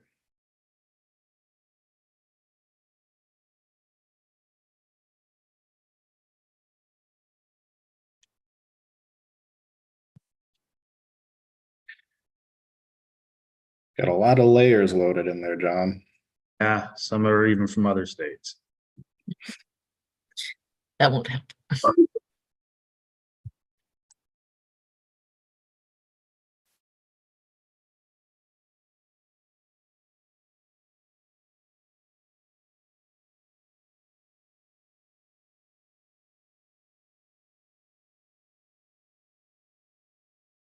Okay. So you're just going to put Ecorse into 2. Separate.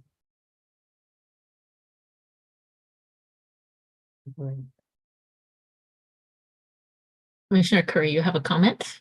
Yeah, I don't think we should separate Ecorse or River Rouge. Keep them together. Keep the first configuration. Yeah, I don't either, Commissioner Curry. That's why I like how this one does keep them together. I'm just trying to show an example.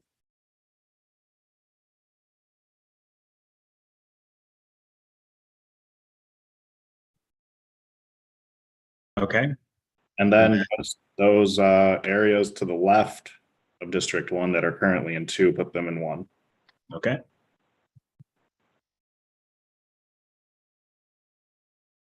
Now, you've done this before, I think, so will this balance on population or will it require? Yeah, it looks like there's 92,000 and 10,700, so it should. Okay.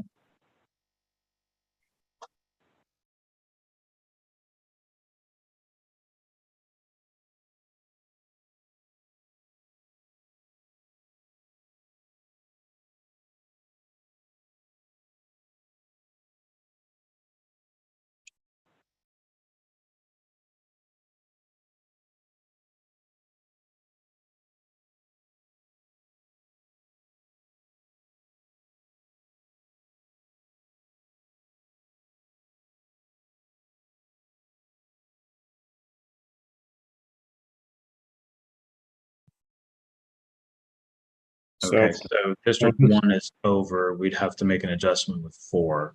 If you want to do an hour, we can save that. just undo that last precinct. Okay, so keep that 1 precinct in District 2. Yep. Okay. It is potentially possible to move between 1 and 4 as well. Right. Okay. All right. So that's the basic idea of that example. It kind of, in the original Hickory map, E-course is with District 2 split from River Rouge. So that's how it was originally.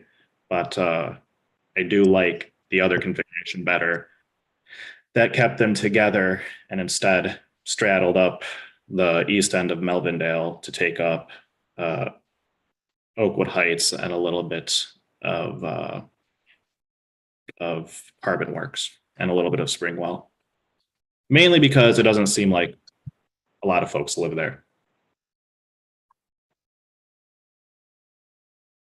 Okay, any comments on this? Besides what's already been said? Commissioner Zatella? Yeah, I would just point out that my concern is with taking E-course out, in addition to splitting up the Latino community, I am worried that you're accidentally, unintentionally recreating the District 1 that was already struck down, because you're basically redrawing that same configuration. So I would have that concern as well.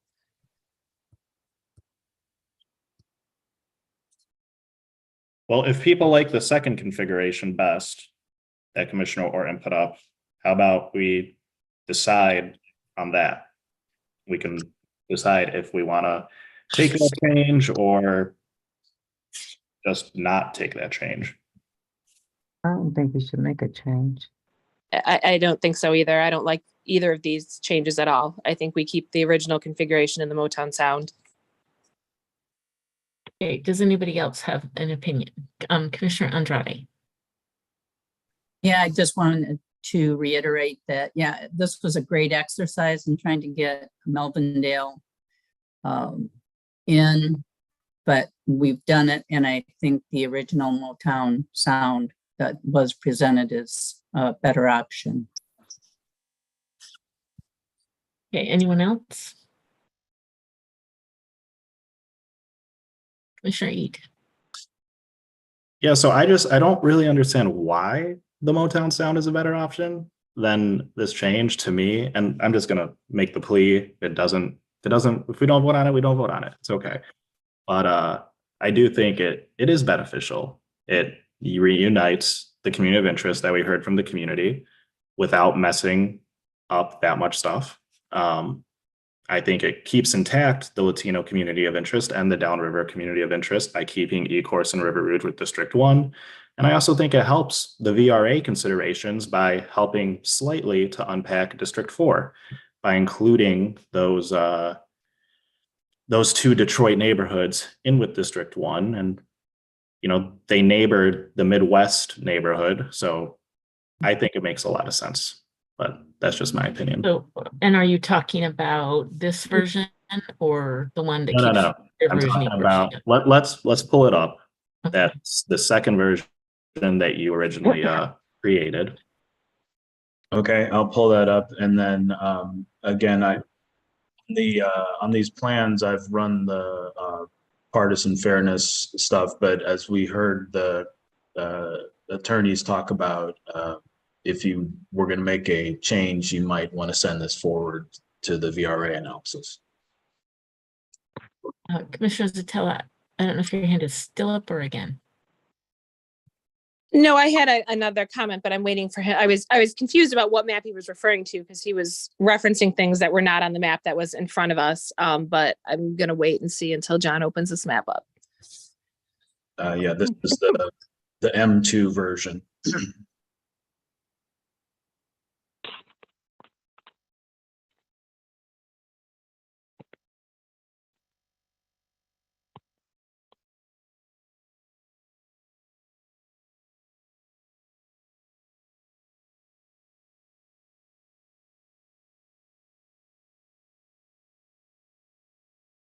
And after it gets open, I would also like to see the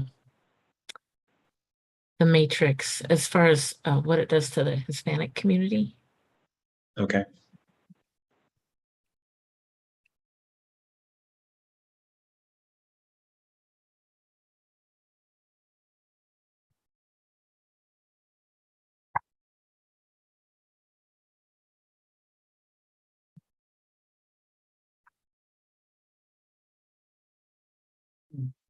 Okay, so this is what Commissioner Eid was referencing. This is the M2 version.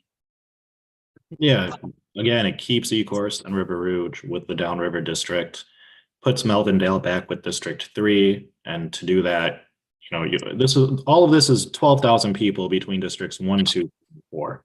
So it doesn't change any other districts that we haven't changed so far. It adds a couple neighborhoods from Detroit into District 1, which I think helps VRA concerns by unpacking a little bit of District 4, as I think it was Mr. Morgan who pointed that out. But, I think this is the best one. That's just my opinion. Commissioner Zatella. Yeah, I think that it's the same issue I mentioned last time. You're still splitting the Latino community because those neighborhoods you pulled out of Detroit were part of the Latino community of interest. You're taking those neighborhoods from Detroit and you're diluting them by putting them into Allen Park and Lincoln Park. So those Black voters who were supposed to be redesigning maps for are now being pulled into a district where they will have no ability to elect their community of or their voters of candidates of choice, excuse me. And then, again, the same issue with Melvindale. Melvindale also asked to be kept with Lincoln Park and Allen Park. And so you're splitting them off as well and having the unintended effect of diluting the Arab American community of interest that is currently in 3, because you're adding in a district that's 83% not Arabic into Dearborn. So I think it unintentionally, but I think if the point is to keep the community of interest together, that's actually going to dilute that community of interest. Madam Chair, Go ahead, Commissioner Lang.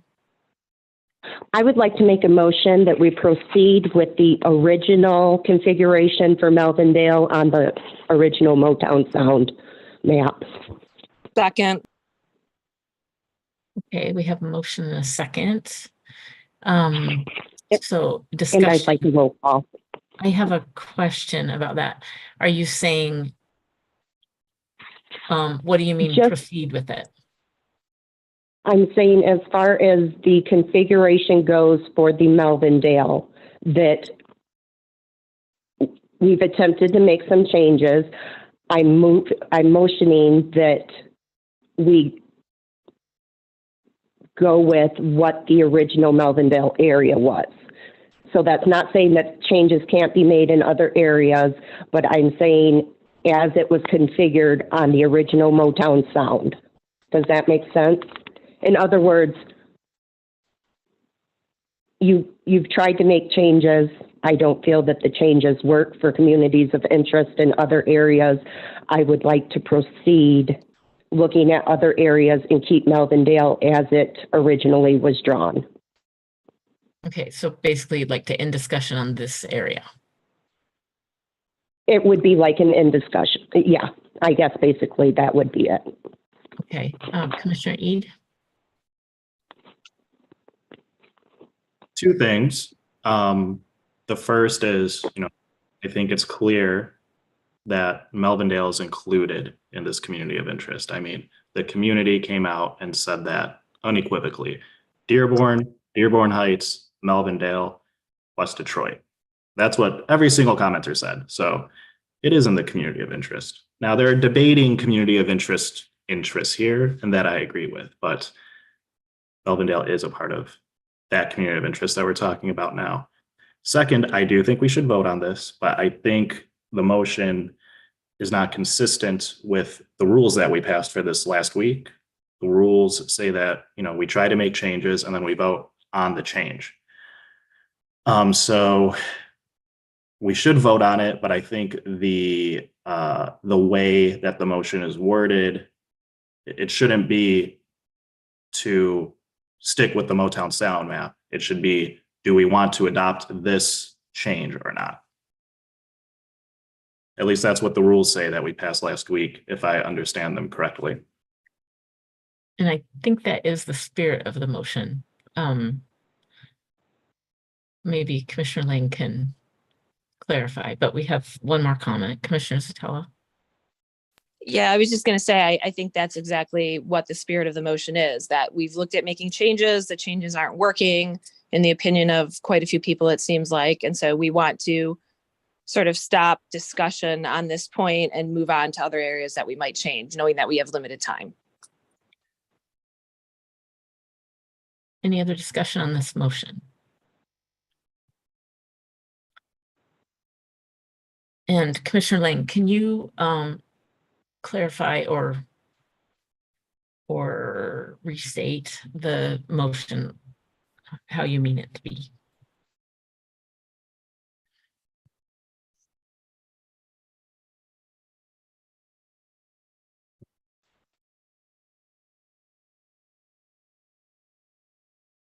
Commissioner Lang?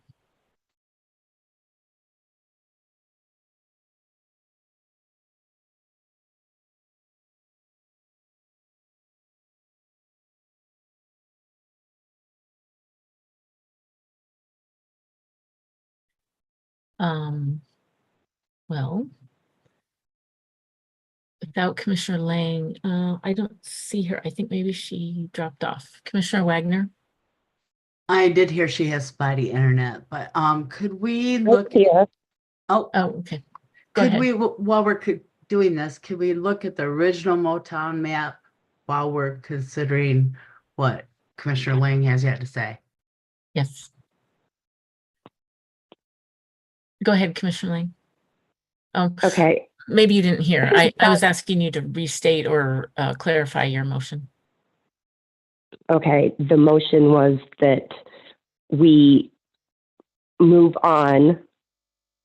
I'm trying to think of how you want me to word it. I think Commissioner Zatella said it very well. We have looked at different configurations for the Melvindale, and that we proceed with the original configuration as was drawn in the original Motown Sound.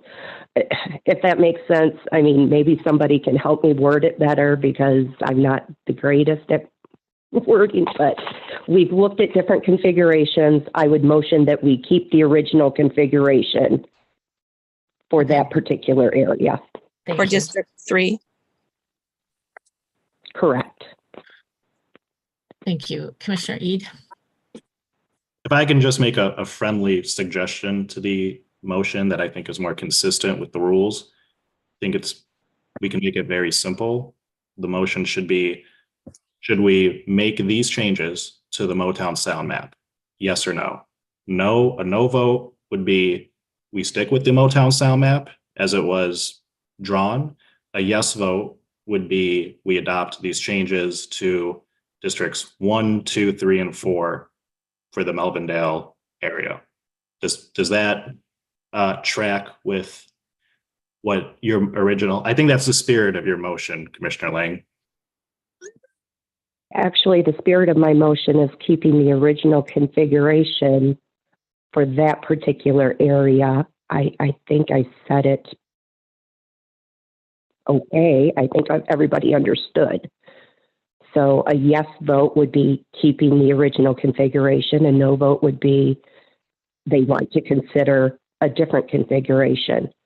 I'm not naming any specific configuration that's been done other than the original Motown Sound configuration and moving forward with that one in that area. Okay, we have a few more hands. Mr. Fink. I'm not expressing an opinion on what should be done with respect to the plans, only with the form of the motion and the suggestion by Commissioner Eid.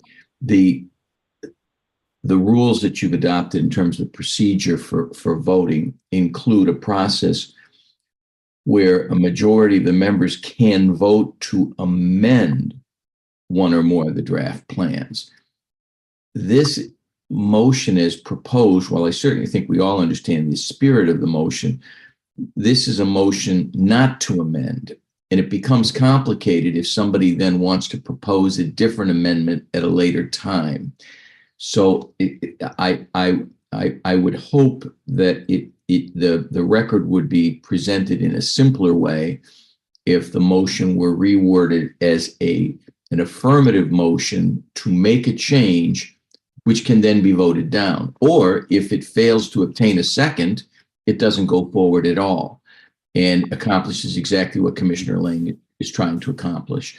Again, this is not judgmental about the idea or the concept. It's simply that it could create a problem later if somebody says, well, there's a few precincts here we want to change based on a public comment.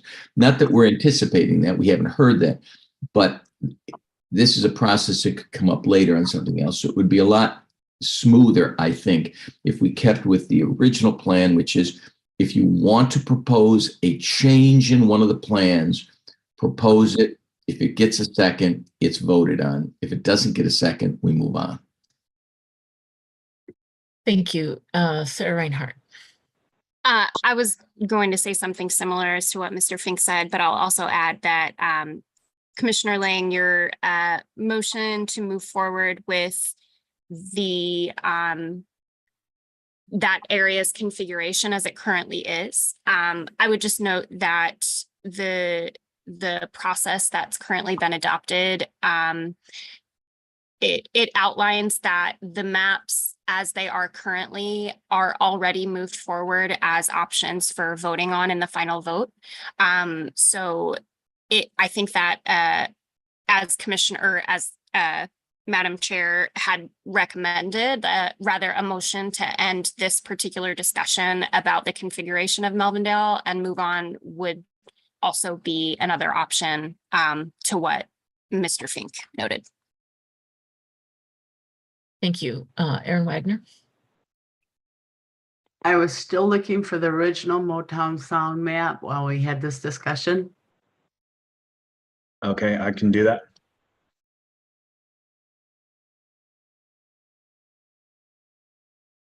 Okay, so in light of that, Commissioner Lang, are you willing to change your motion? I think Mr. Fink is saying a motion for something is okay, but a motion against something is going to complicate things down the road. Okay, how was it not a motion for something? I'm sorry, I guess I'm a little confused. The motion was for the original configuration, but how about I amend the motion and say a motion to end discussion on this particular area? I think that as will far work. as it relates Thank to you. Melvindale. I think that will work. Thank you. And just to clarify, Commissioner Lang, I know, sorry, it's kind of confusing. I'm confusing myself talking about it a bit. So the reason why the original motion, I think we all understood the spirit of it. We just wanted to get clarification for the record. And what I was saying was that your motion to move forward with the original configuration, it was kind of a moot point in a way because the original configuration has already been moved forward for consideration by the full commission.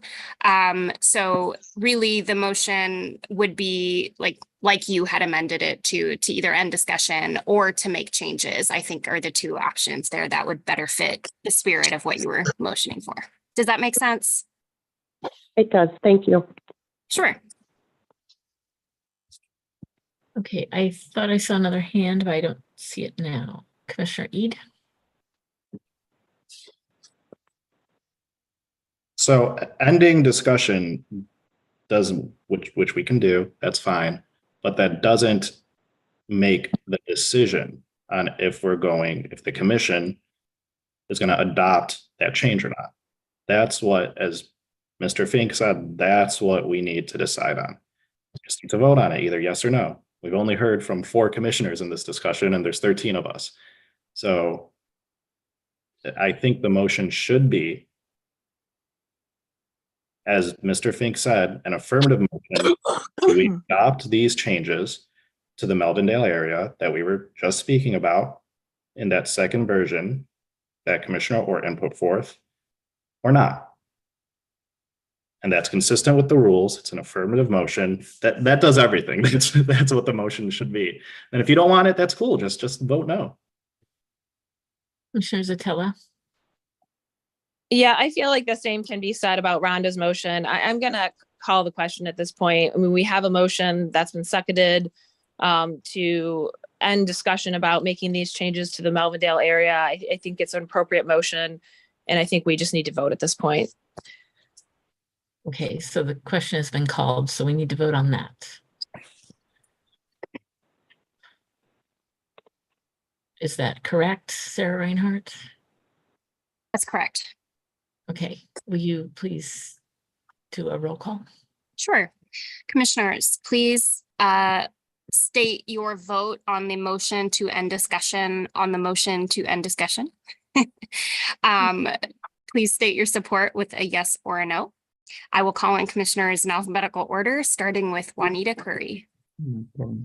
Leave everything the way it was at first. So I guess that's a yes. Thank you. Anthony Ede, Yes. Commissioner Kellum,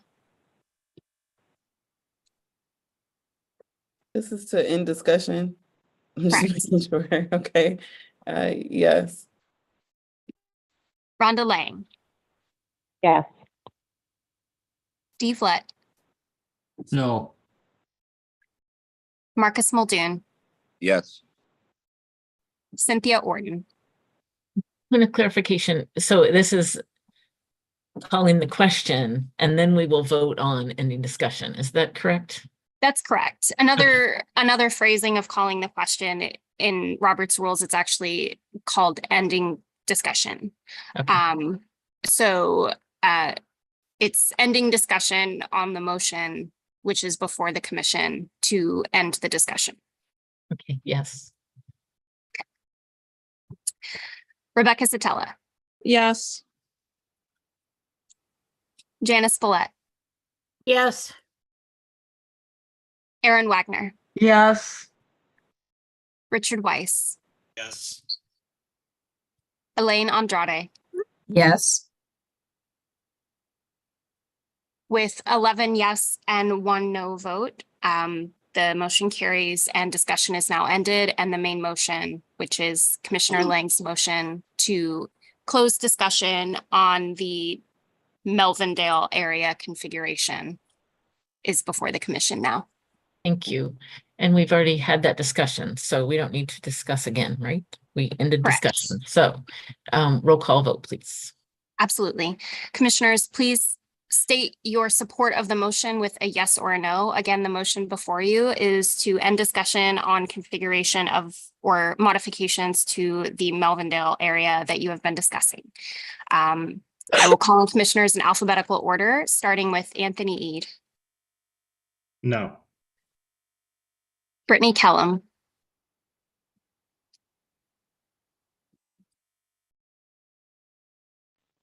Commissioner Kellum, I'm sorry if you stated it. We can hear I you. didn't. I was, Oh, sorry. there's no way for you to come back to me. I can return to you if you'd like. Yes, please. Okay. Rhonda Lang, Yes. Steve Lett, Yes. Marcus Muldoon, Yes. Cynthia Orton, No. Rebecca Satella, Yes. Janice Follett, No. Aaron Wagner, Yes. Richard Weiss, Yes. Elaine Andrade, Yes. Juanita Curry. The question one more time, please. Sure, it's to end the discussion about the reconfiguration of the Melvindale area and to move on. Yes. Okay, and Brittany Kellum. No. Okay. With 8 yes votes and 4 no votes, the motion carries. Okay, thank you. So we will move on from this area. Is there any other tweaks that anyone is interested in talking about?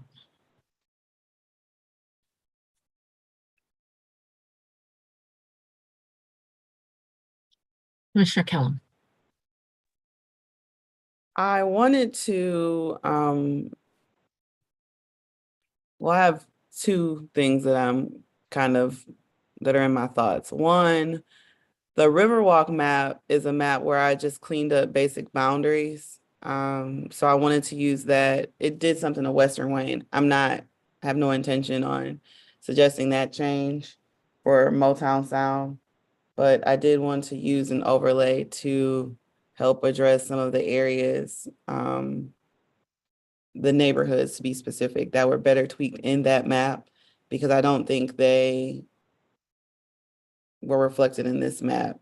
We started off with Motown Sound. I made the Western Wayne change, and then it got named the Riverwalk. But within that Western Wayne change came the boundary cleanups. I believe Commissioner Orton, you, and maybe Commissioner Ede, we were doing stuff in like 8, 5, and 4, just on boundaries. And then we went over to the North End area on LaSalle Gardens. I think that's what happened. But if the details of that are incorrect, the major thing that I wanted to do is to use that to create those edits.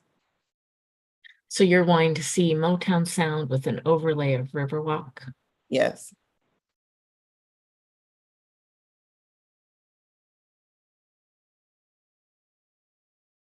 Okay, so Commissioner Kellum, are you potentially going to make changes to this, or you just want to look at it?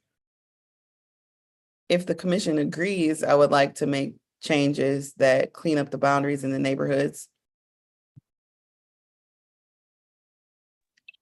And while he's doing that, I have a suggestion.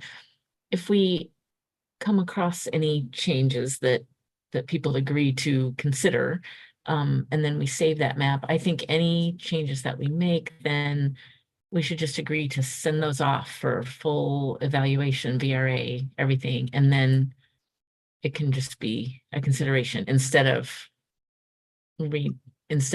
making that the new Motown, we would still have the original Motown to vote on, and then we have the Motown with changes that would be analyzed, and we could vote on that as well. Does that make sense?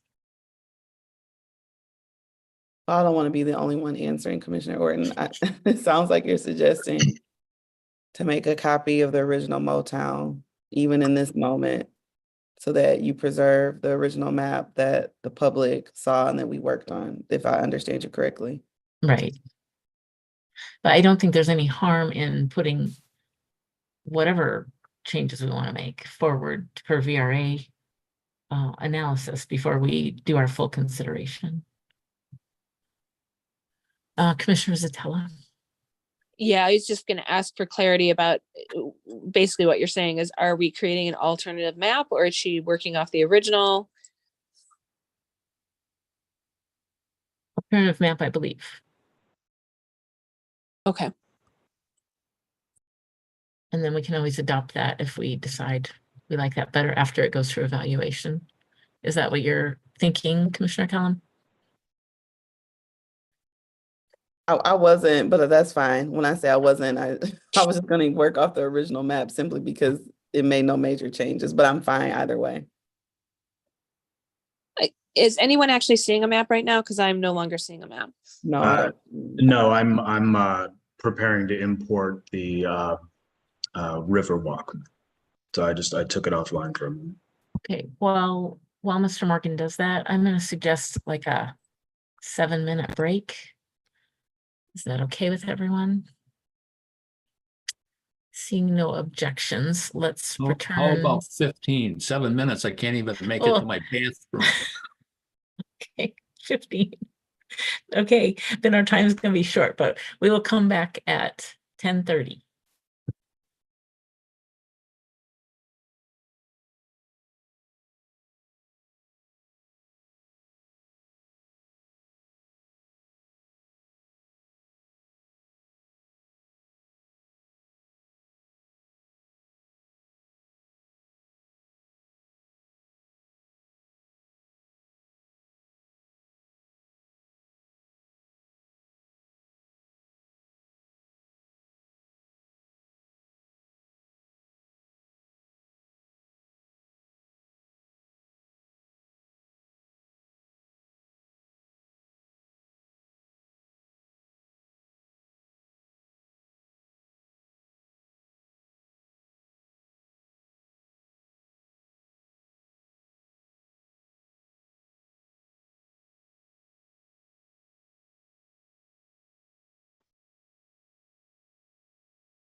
Okay, it is 10:30. And Mr. Morgan, are you ready with what you were asked to share? Yes, so this was what Commissioner Cullum requested. The base map that's themed and colored in is the Motown sound map, and then the dark blue overlays are the Riverwalk districts. So this is the western side. There's changes on the north and east as well. Commissioner Kellum?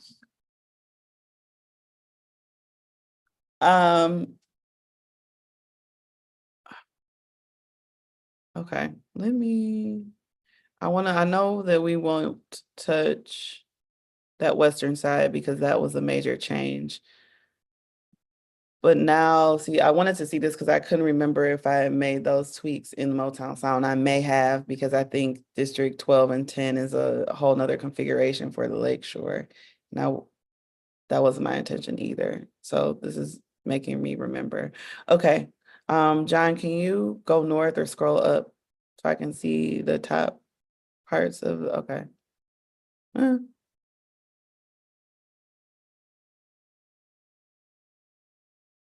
Okay, never mind. I guess I did make those tweaks. Okay. You can take the overlay off.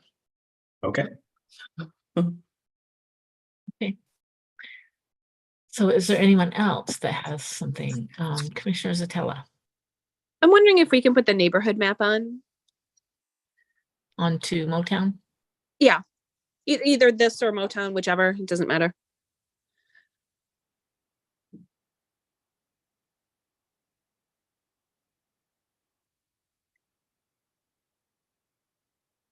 Okay, I'm loading the neighborhoods. Just one moment. And do you have the names on as well? We'll do that.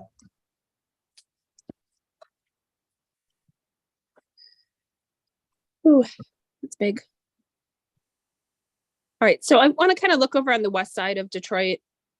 There it is right there. I see it. So I'm looking at Rosedale, Grandmont. There we are, right there. Brittany, do you have any concerns about putting Grandmont back in with Grandmont 1 so that you have Rosedale Park, Minnick Park, and all parts of Grandmont together? No, I was just slow walking the changes. So yes, I think that would be a great idea because we did receive public comment last week. Everything is blending together about how we split Grandma and Rosedale Park together. I mean, split it apart.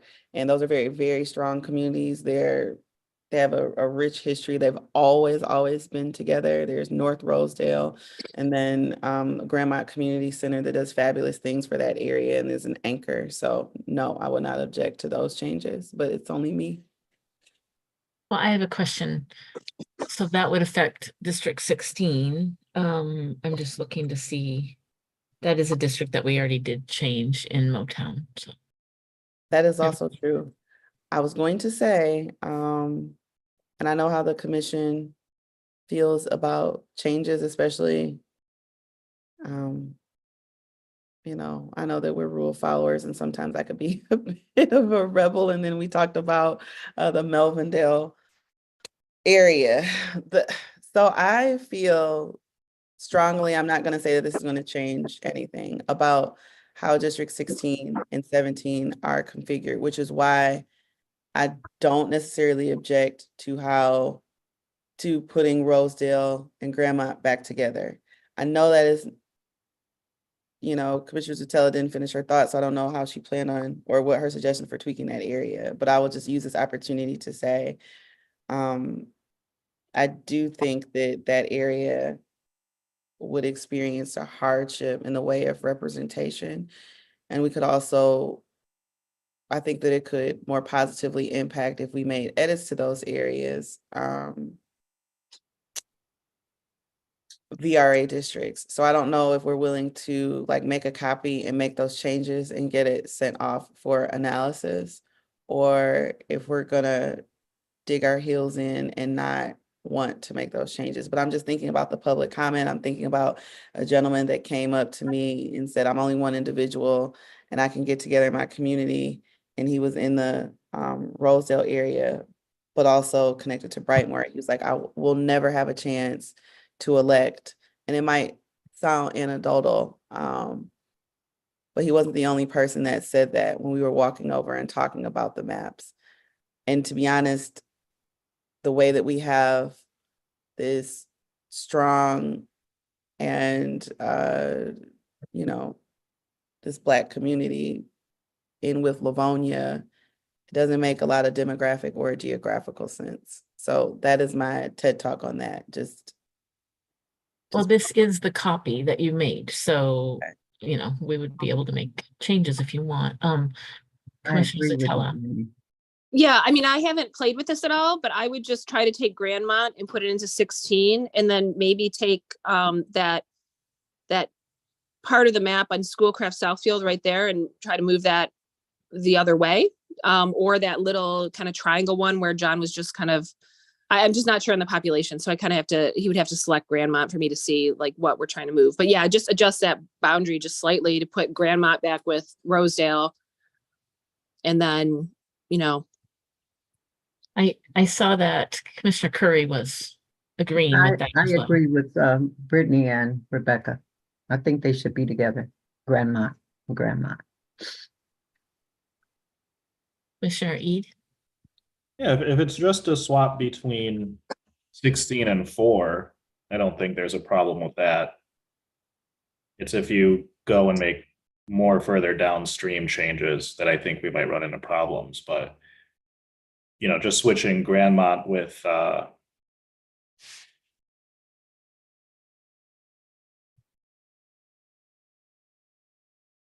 yeah, John, can you select Grandmont so we can see how much population is sitting there? It's just, yeah, that little shape right there.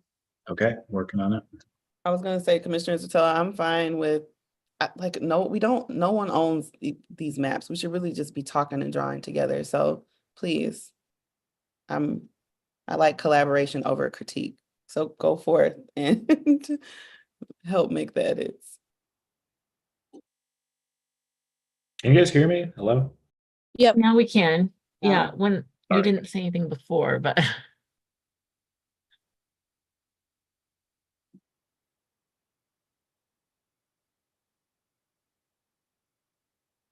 Oops.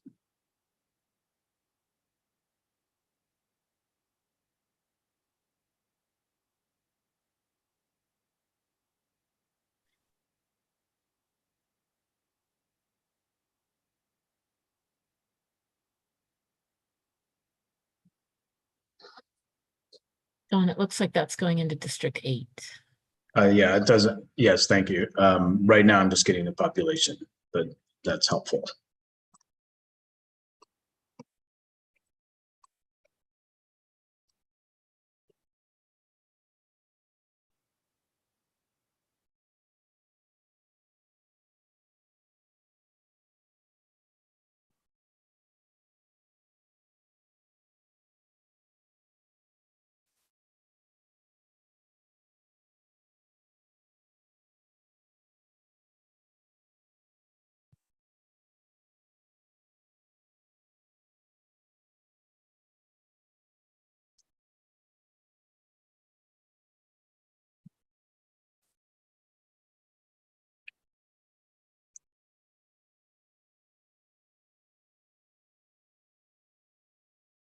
Okay, so that's on the left, it's counting as 2475 on population. So let's just assign that into 16. This is already an alternative map, I believe. So Yeah, we're not messing something up.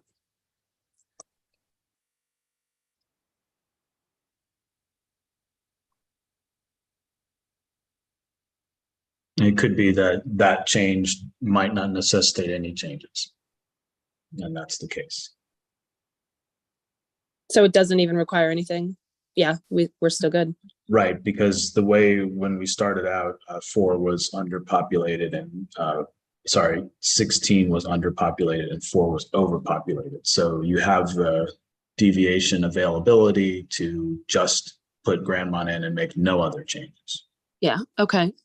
Just for the record, the reason why I would be doing that is because North Rosedale Park Minnock Park, Grandmont 1 has to be reunited with Grandmont 2, which is another part of their community of interest that was separated. So that was the purpose of doing it. Okay, and also, I just labeled this E1. So it's saved under that name.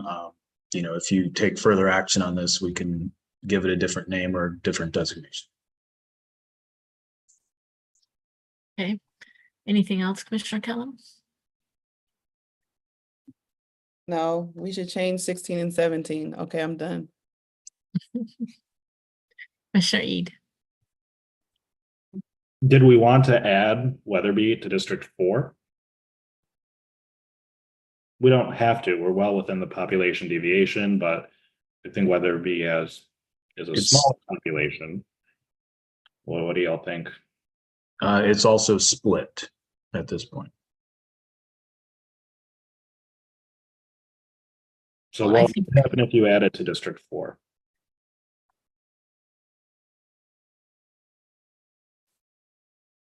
I think we're always in favor of keeping neighborhoods together if we can. And it was supposed to be in District 4. I went back to look at my notes. I have shifts Weatherby neighborhood from District 16 to District 4, and I guess I missed that.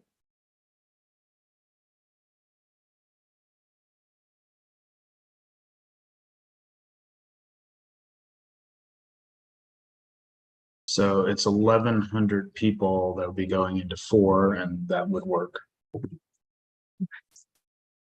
Yeah, do that, please.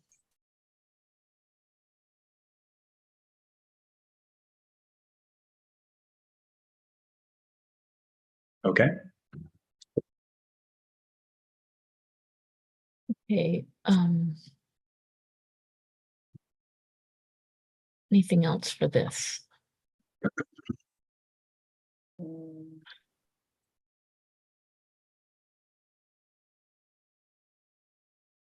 So what is the process now? Do we vote now to adopt this change or not adopt it, like how we did with the Melvindale area, and then send it off? Or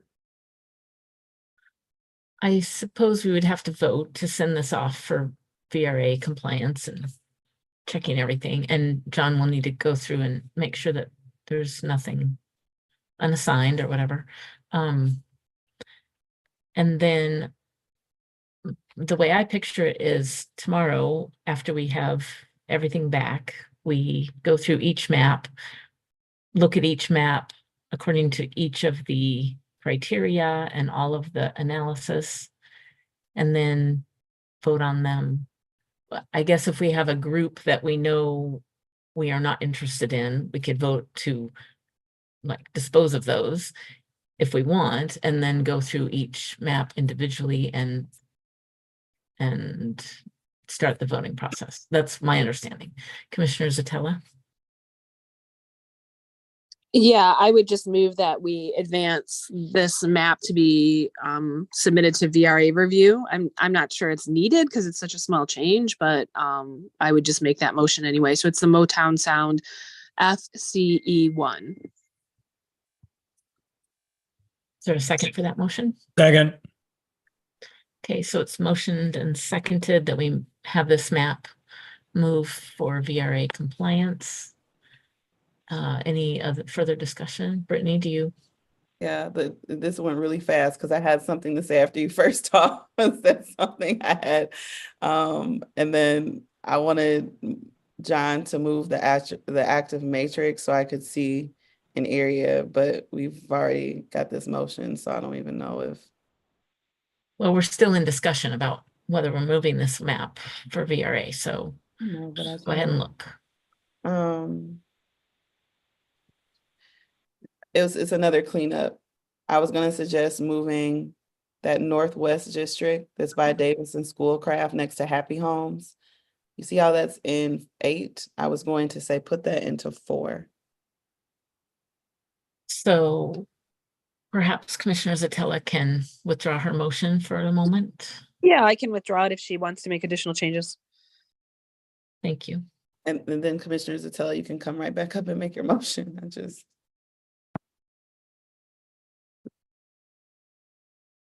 So yes, John, want you, instead of Northwest being in District 8, putting that in District 4.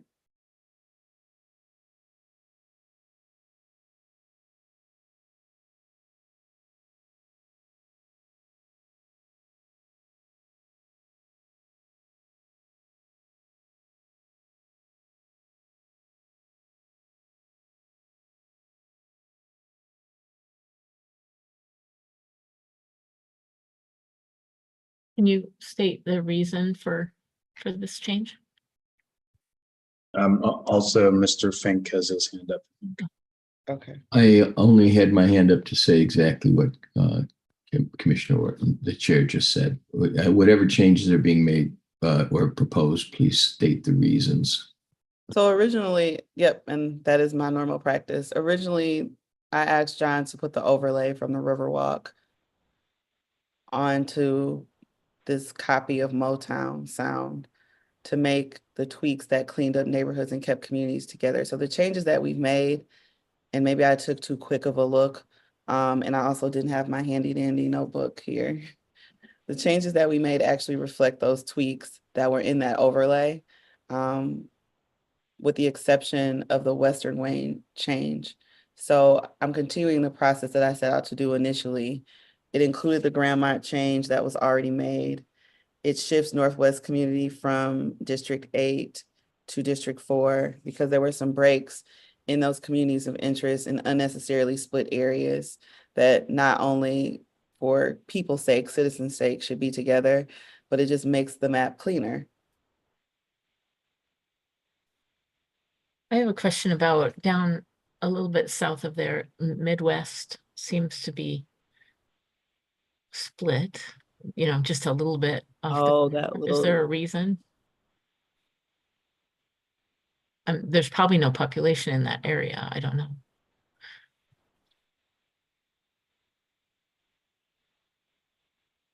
Okay, let me click on the census block and that may answer your question.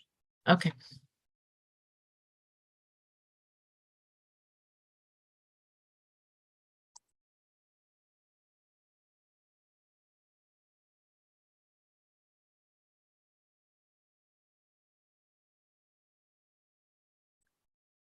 That's the census block.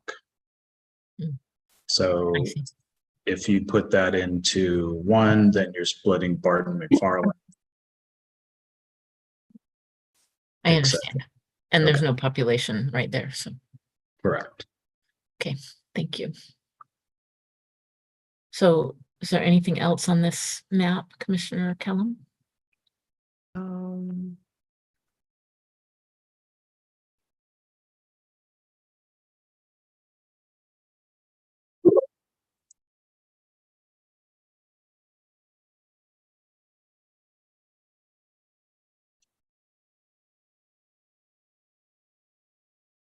I was looking at that Garden View area at the bottom of 4, but I mean, I don't know. Okay.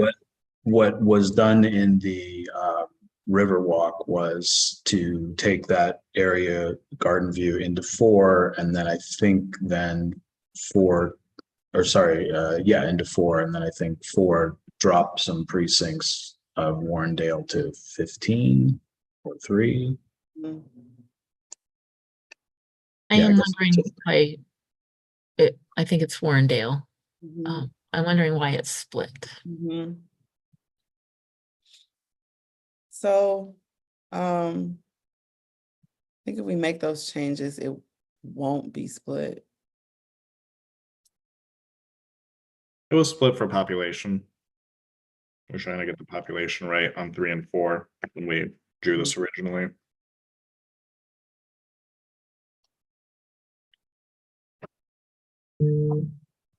Okay. Commissioner Zatella? Yeah, I'm just wondering, and I apologize because I kind of wasn't listening for the last few minutes. So I'm wondering, did you just put Garden View into the District 3 or was that original? It's It was the original. original. And I was gonna say, go ahead and it's okay, but then when I saw it, I said, that doesn't look Yeah, I'm just wondering if we could just grab those other 2 precincts from Warrendale, put them into 3, and then take Garden View and put it into 4. And if we need to, maybe go a little south of there. I'm not sure. I can't read the second. Yeah. I don't know how much population is in Garden View. That's the question. No, Commissioner Satilla, you're not off base. I mean, we could also put the overlay from the Riverwalk into this area, and that would clean it up the way that it was, but it's totally up to you all, not just me. And this is the It overlay. is. Yeah. Okay, yeah. So I believe that is what Commissioner Satilla just said, what we're discussing. So We're gonna add those 2 precincts in Warrendale to 3 and switch it out with Garden View. that's the thought. Yeah. I'm just not 100% sure on the population, like if it's about the same. I know those are pretty densely populated areas. So Yep. Give it a shot.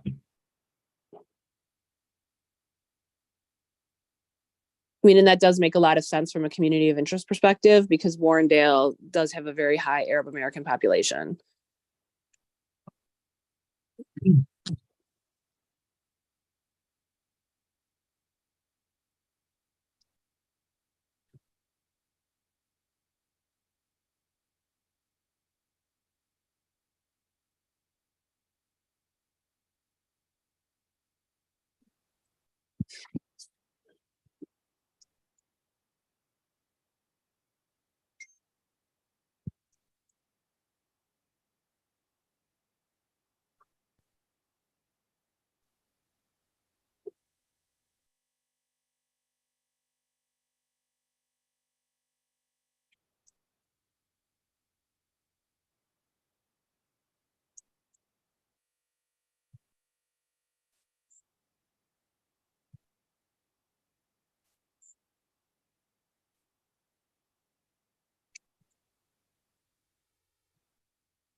Okay, so that's 6,000 people in those portions, and then presumably this will equalize because that was what was done in the Riverwalk. Yes, that's how it should be.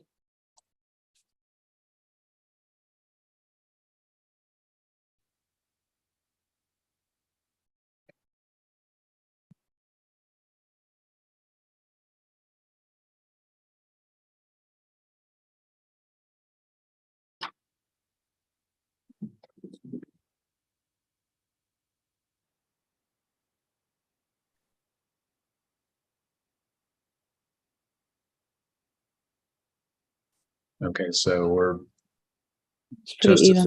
yeah, Yeah. it's just about even at almost 6,000.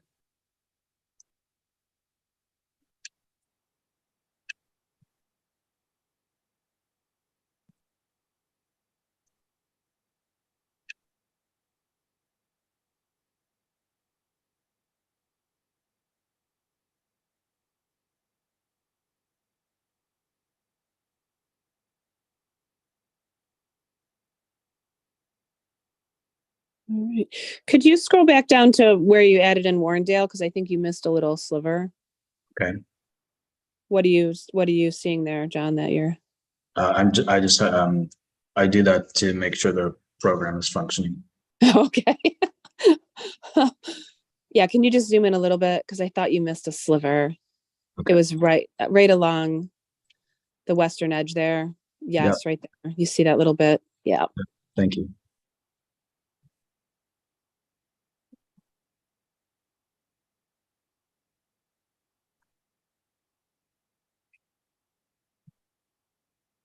Liz?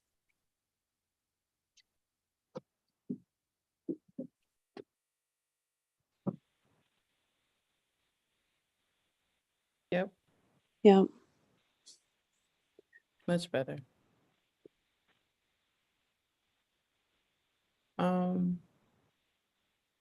This is the longest turn on a a motion retraction, but District 5 and 8. I believe that we split Livernois Avenue. And John, I'm not trying to move ahead of you. This is me saying this so I don't forget. between District 5 and 8, we split Livernois, which both sides of the street should be together. But I want to be sure.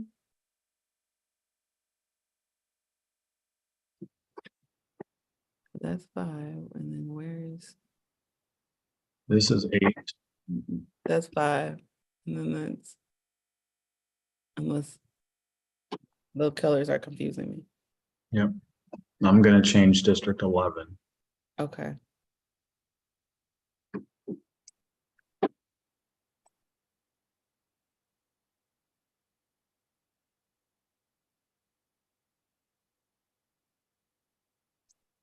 Okay, I need to see.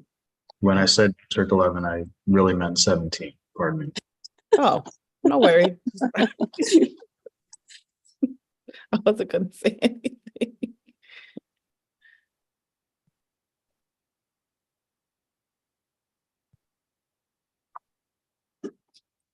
Okay, so this should show you a little better between 5 and 17, 5 and 16, We need 5 and 8. 5 and 4, and 5 and 8. Okay, so can you zoom in that border between 5 and 8? Is that McNichols?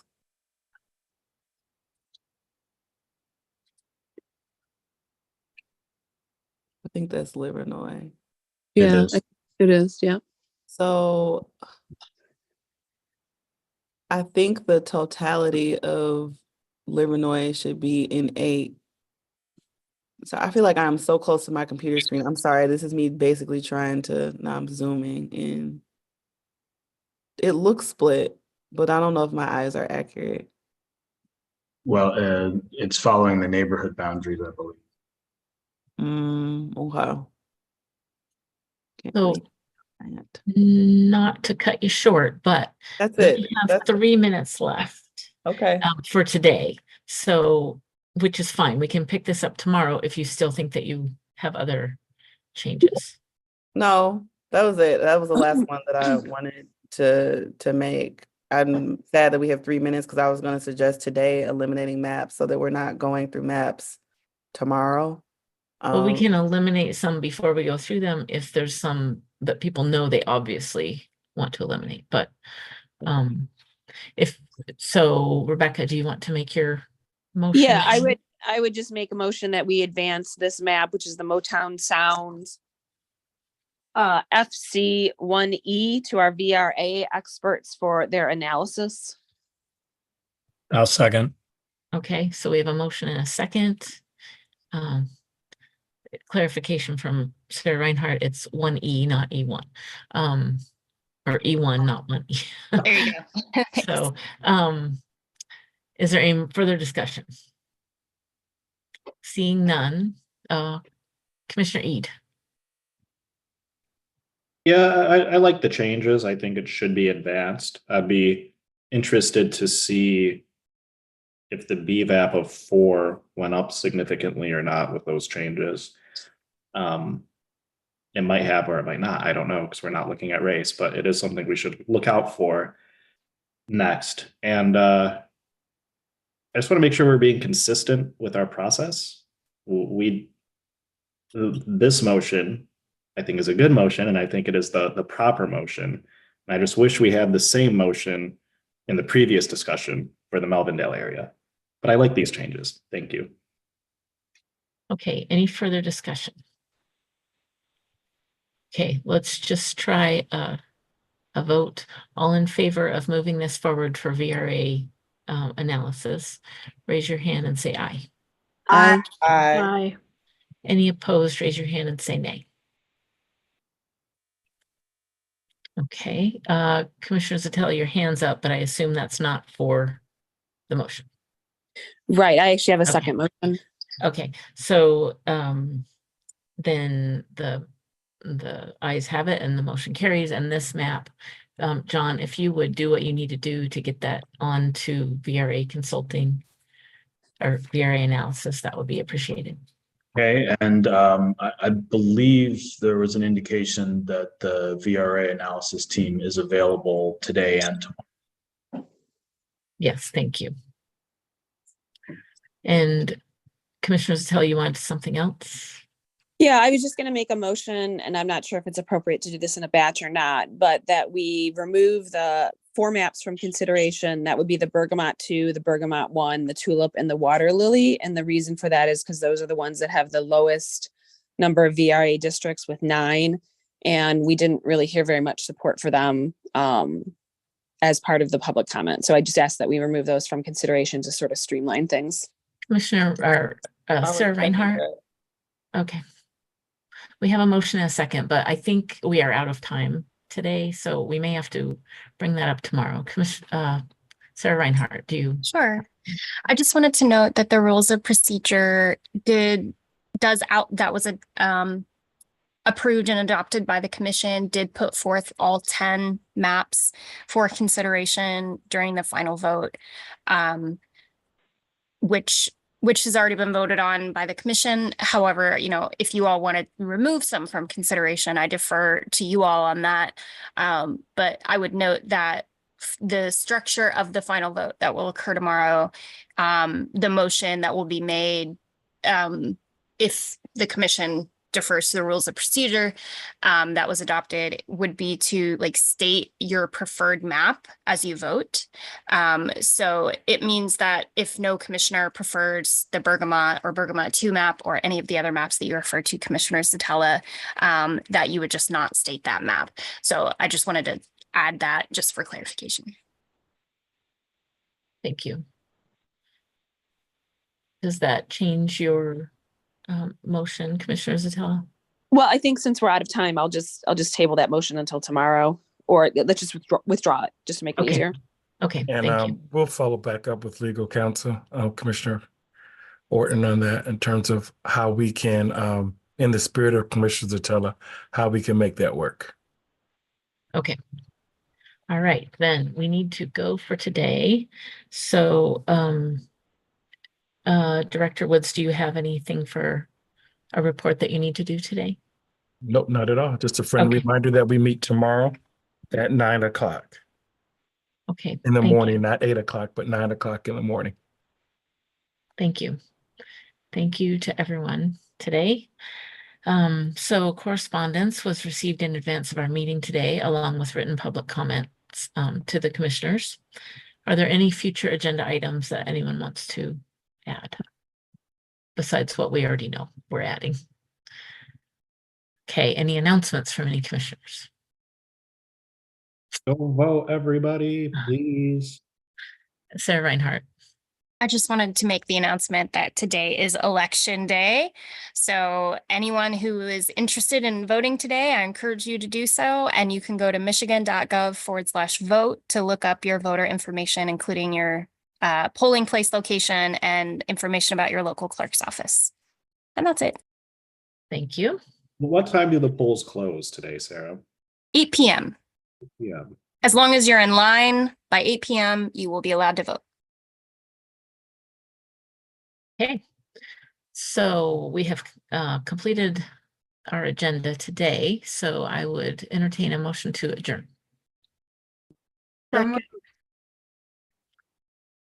Was that Commissioner Villette moved it, and who seconded? I think Commissioner Wagner and Okay. Commissioner Curry. Okay, so moved and seconded that we adjourn. So we are adjourned at 11:04 a.m. I think we have to vote. Oh, you're right. Okay. No discussion, but unless there is discussion, I don't see any hands. So all in favor of adjourning, raise your hand and say aye. Aye. Aye. Any opposed, say nay. Okay, the ayes have it, and we are adjourned at 11:04 a.m.